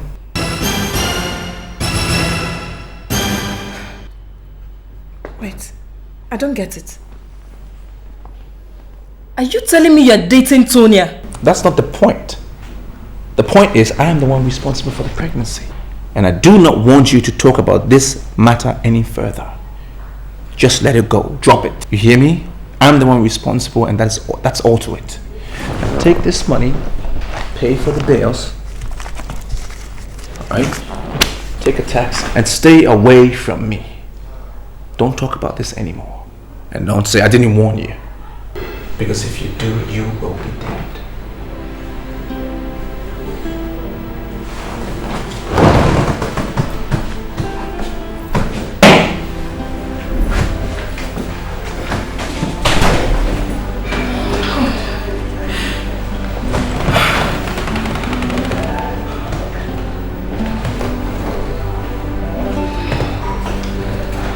Now I know why she was finding it difficult to tell Anthony. She's actually pregnant for my man. Tonya, you see, is this a simple thing I'm asking you? It doesn't matter how I got to know that you're pregnant. I mean, I'm a millionaire. I can spend money around and buy information. I can do that any day. I'm just saying, agree that I am responsible for the pregnancy, and then I will marry you overnight. It's as simple as that. But you are not responsible for my pregnancy. You know, I've not had anything with you, so how possible is that? Your brother is the one responsible for the baby. He owns the child. Why are you making this difficult for you and I? I said Anthony has traveled. He's gone to Europe. It will take several years for him to come back because the guy wants to succeed in life. Who knows how long that would take? I am here and guaranteeing you love and marriage. All you have to do is say, Ferdinand, you're the one responsible for the pregnancy. And that's it. And then I will transform your life into this status woman. You will like it. My money, of course, will be speaking the language. And then bullshit will be walking down the road. But your brother told your father already that we're getting married. How would he feel if I turn around and decide to marry you? What's your worry? That old man, I can turn him and spin him around and do whatever I want to do. I know how to handle him. It's you that is important to me right now. Just say the word. Just say it, and then we will get married, and it will be done. Silence is golden. Doesn't mean you've accepted.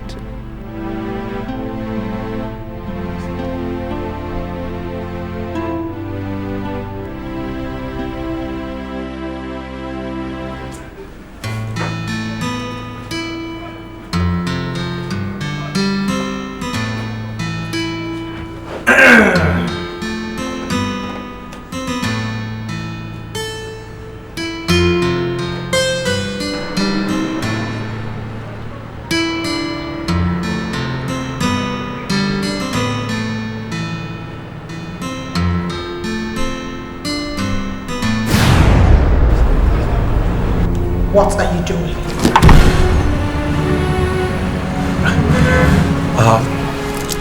Who are you? Good men always resume all day praying for good things. Why would you pray for good things when you're not a good man? I'm sorry, madam, but I don't know who you are, and I don't even know how you got into my office. I just need you to go because you interrupted my prayer session, and I'm not finding that funny. So I'll just ask you to leave, because if you don't, I will rain my anger on you, and I can do whatever I choose. Because one, you are even trespassing. I can, as much as rape you right here, and there is nothing nobody can do about it. Because even if the police do come, I will pay them off. I will just bribe them, because that's how much money I have. So just go, okay? Do you think you can talk back at me? Even if I decide to go naked before you? Can you behold my nakedness as to come near to me? Who do you think you are? You are in my office. This is my office. I'm the manager here. So I'm not going to tolerate this. Well, let me tolerate you, because I don't want to rain my anger at you. I was praying. So please, can you just walk out? Just go. Surely you are a fool Now listen to me and listen to me very well. I am the Mother Magdalene that can never be changed. Why didn't you wait for God's sign? Why did you kill your own brother?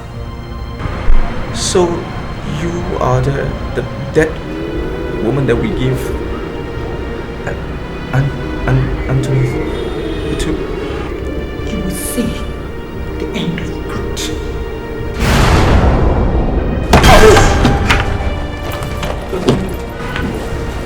Father in heaven, you have made it possible for me to have this money today. And tomorrow I will be embarking on this trip with Chike. We stay in the same room. You must tell me what happened to my money. Let me understand one thing. Between both of you, let me understand this. Are you looking at me as a thief? Nobody is saying that you are a thief. What he's saying is that both of you live in the same room together. And it is only natural that you should ask you whether you saw his money. And I'm saying I didn't see the money. Figure it out and leave me out of it. Anthony, brother, I know you're angry. Don't be angry with me. Listen. I am sorry. I didn't mean to please temper justice with mercy, please, my brother. We are brothers. Ferdinand. Our father will be yes. Ferdinand, you promised me that you will never, ever lead me astray. That's exactly what you did. Because of the filthy riches you were expecting from Ibuanugo, you participated in a ritual that ended your own brother's life.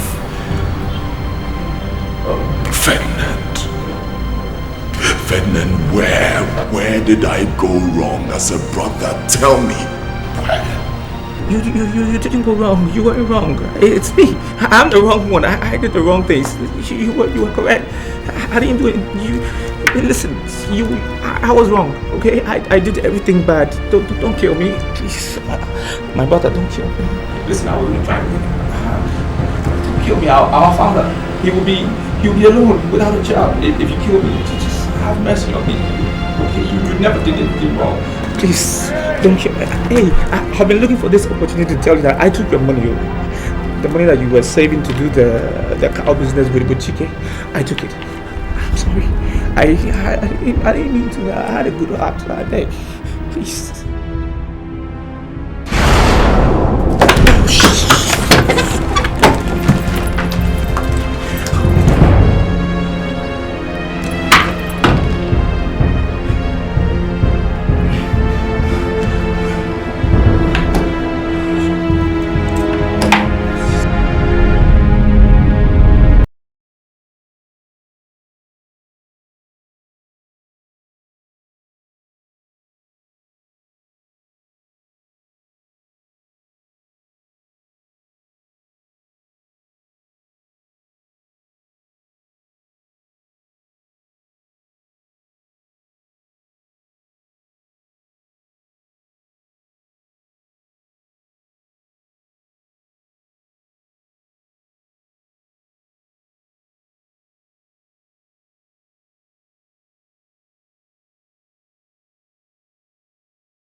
Yeah, I called you here so that you will get a first-hand information.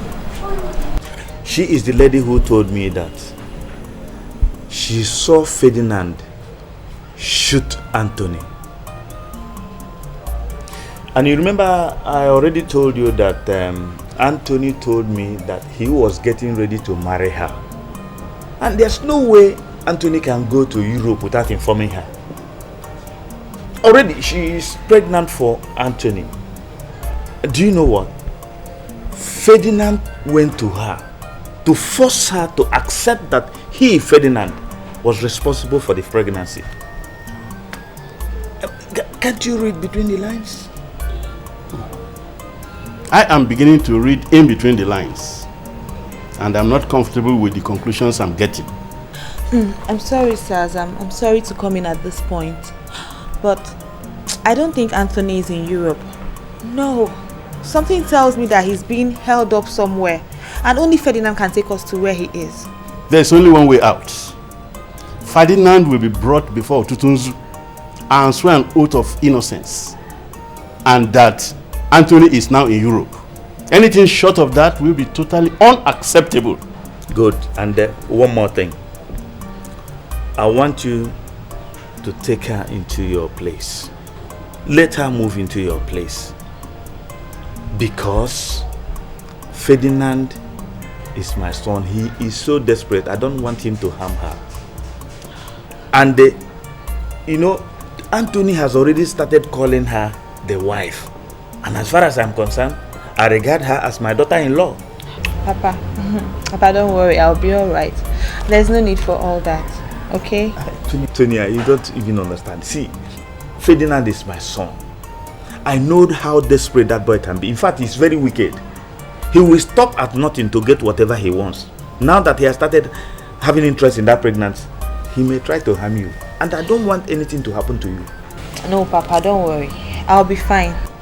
I'll be fine, sir. Thank you. Are you claiming that you do not know how close I was to your husband? I mean, why would you bury a man like Santawa and not let me know? Do you know how much business we're doing together? The brothers decided not to tell you because they believe that you have a hand in my husband's death. Who are these cursed brothers who suspect me of complicity in his death? Do they know how much money I paid him in the last few weeks? Chief, they are not suspecting you for nothing. After my husband's death, they received a letter each from your late wife. Yes. Magdalene wrote to family members. You must confess what you did with that epitome of beauty before you walked to the street naked. You killed my husband because he first killed himself by turning his back against Christ. There is no way you will expect to live peacefully until the end.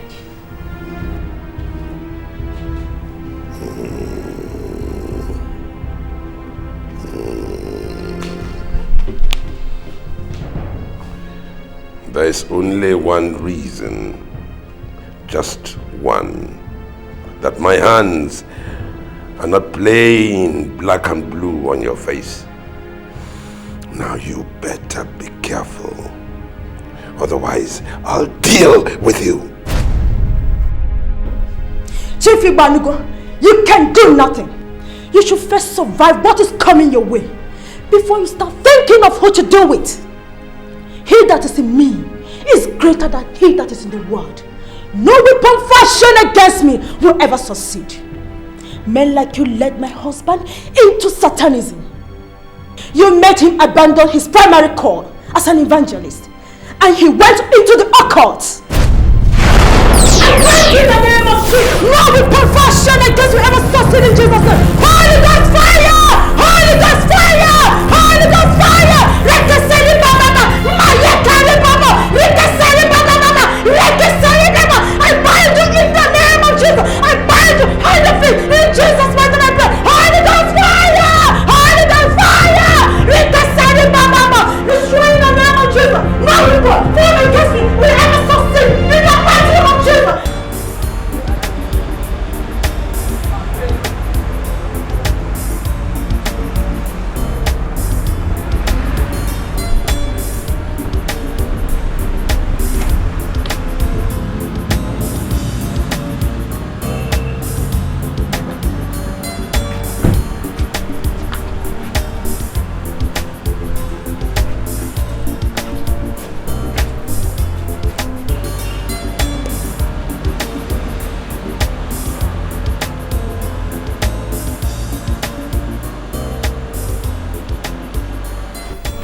told you, I said stay away from this pregnancy thing. Just leave it alone.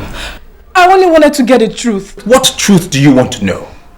What other truth is there? Whatever I told you is the truth. That is it.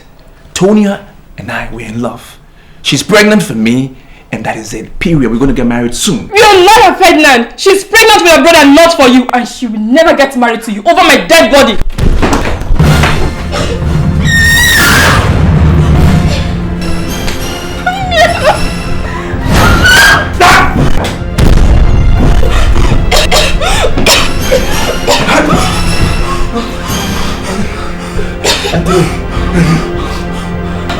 Anthony! Oh, my... Wait, Anthony, wait. My brother...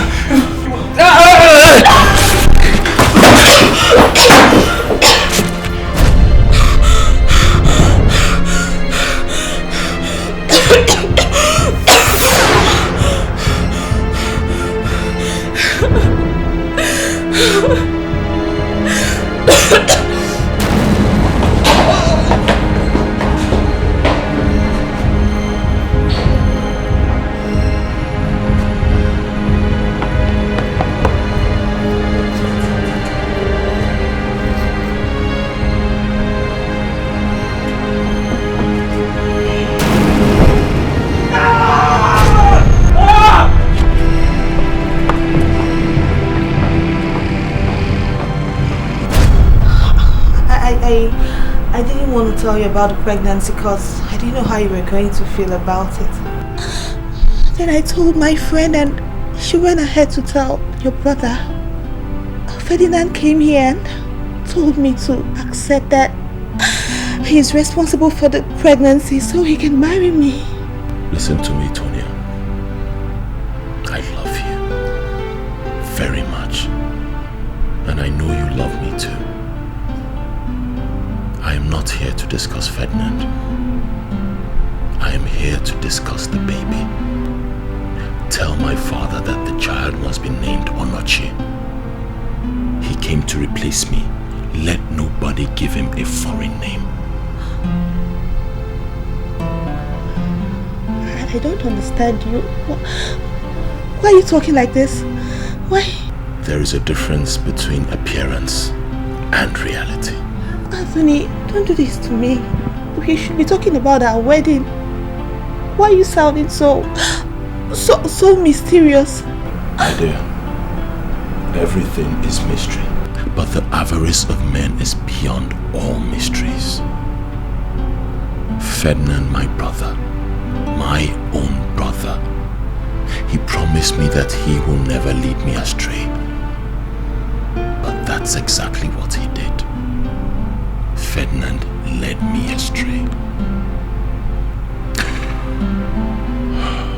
Be strong. Be strong, my love. Be strong. I have to be on my way. You have to be on your way to where? Anthony!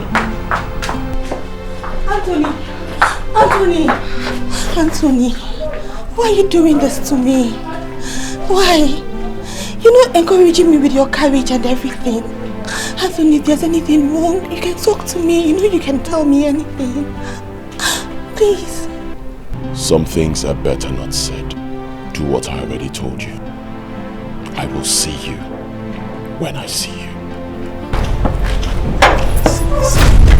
And Anthony, why are you always following me? Ferdinand, you killed your brother because you wanted to inherit a dead company. We shall see how it goes.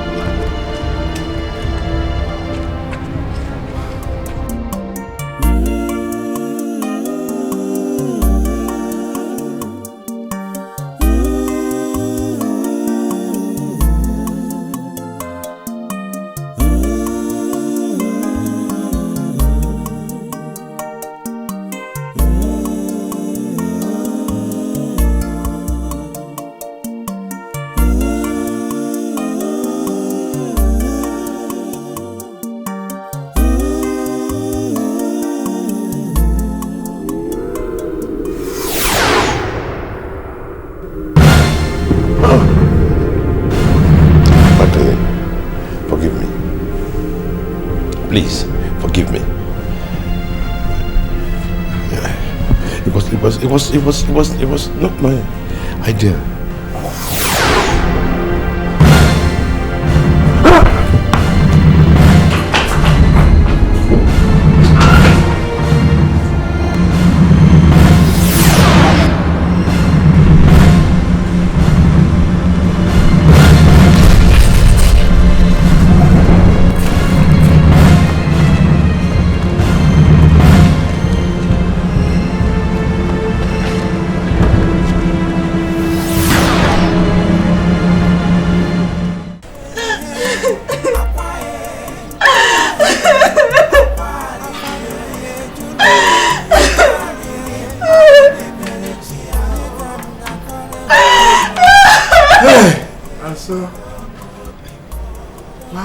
Ferdinand kill his brother.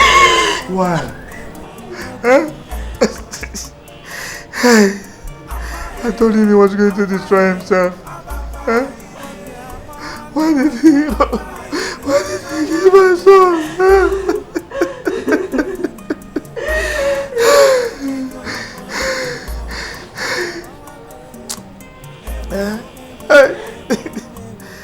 Not yet. I'm not sure.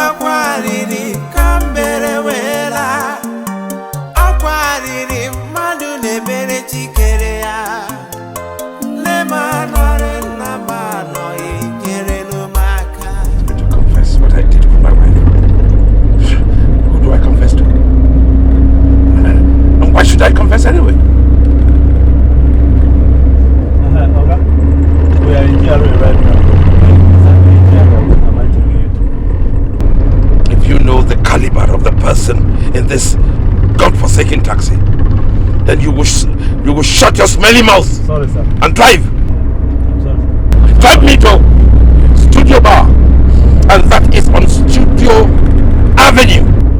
Okay, sir. I'm sorry, sir.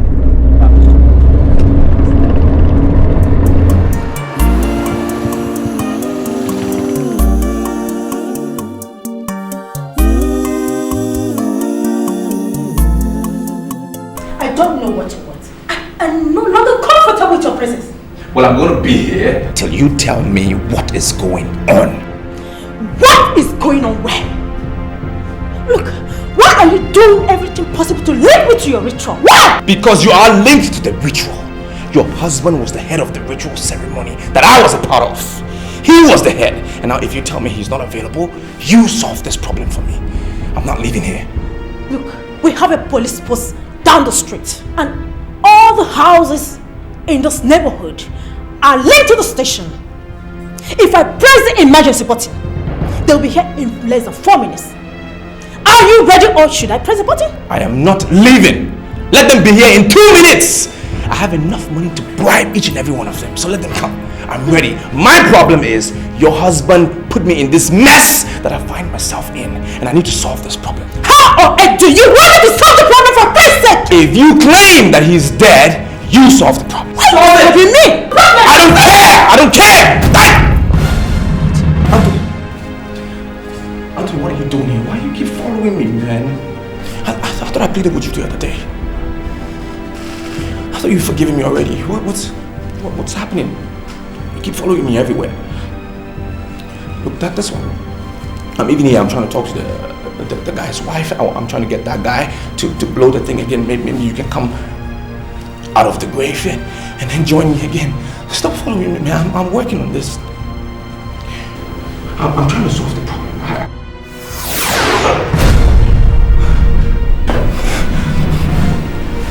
This boy is trying to kill me. He's trying to run me down.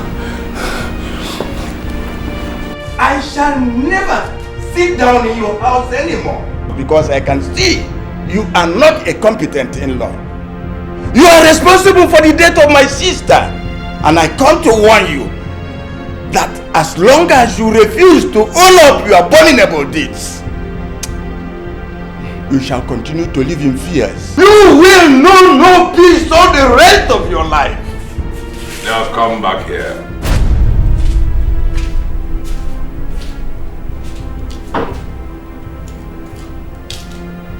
I am letting you go out of this place alive because of just one person. My late wife. Now you ever do what you have just done just now, you will regret the day you were born. It's the people who do not know you that will panic at your rebuke. Me? I know you as a bunch of vanity and nothingness. Honestly, it is the people who call you Chief Igbanugo and you think you have arrived. You must tell the whole world what happened to my sister Magdalene, or else you face your eternal damnation.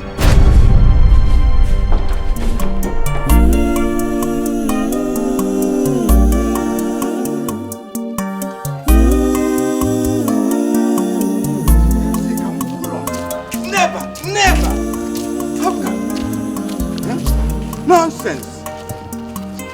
Because he has money, then everybody will bow for him. No way. In this life, so much work to do. The beauty of life lies in dignity. Make you not take, say another get. Make you first to get. If you first to get, now so you go turn, now your head I go told myself crash. I was not going to enter this house that Ferdinand built with ritual money. In fact, I hate myself for coming here. You are not here to enjoy the filthy money he made from Chief Igbanugo. We are here to resolve a mystery.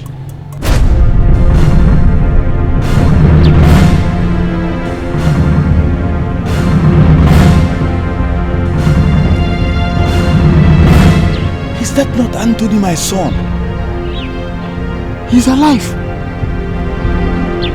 Don't go to him. We must be sure who is standing over there. That is Anthony, my son. It's Anthony. Come. Tonia, your daughter-in-law, told you that Anthony disappeared before our very eyes. We can't assume that is Anthony until he speaks.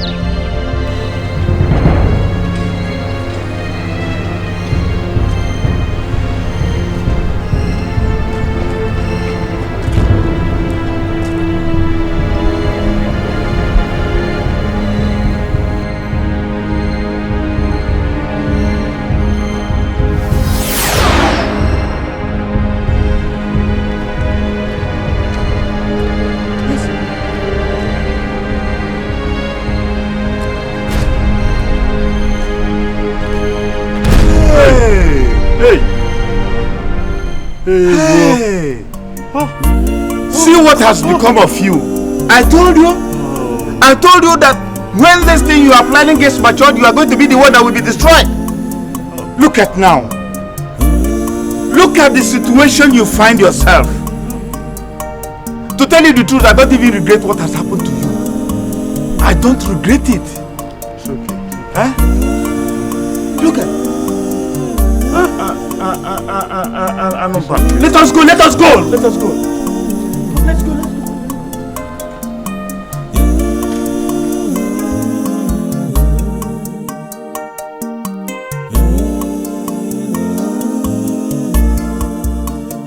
In this life, so much work to do. The beauty of life lies in dignity. Make you not take, say another get. Make you first to get.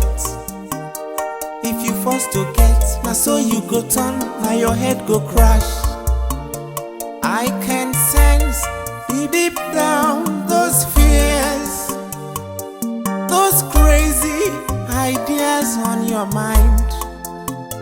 Let's not destroy the bond God has given. 'Cause I know no sweat, no gain.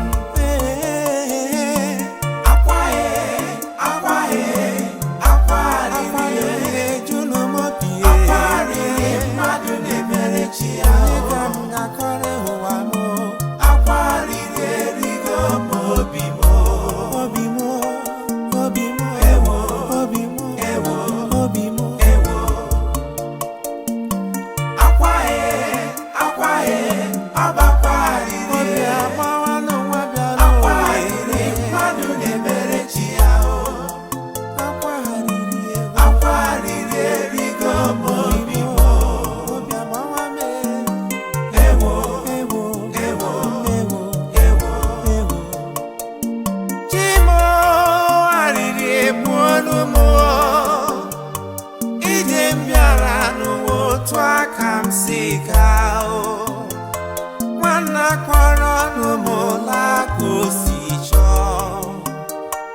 ga-ekwuru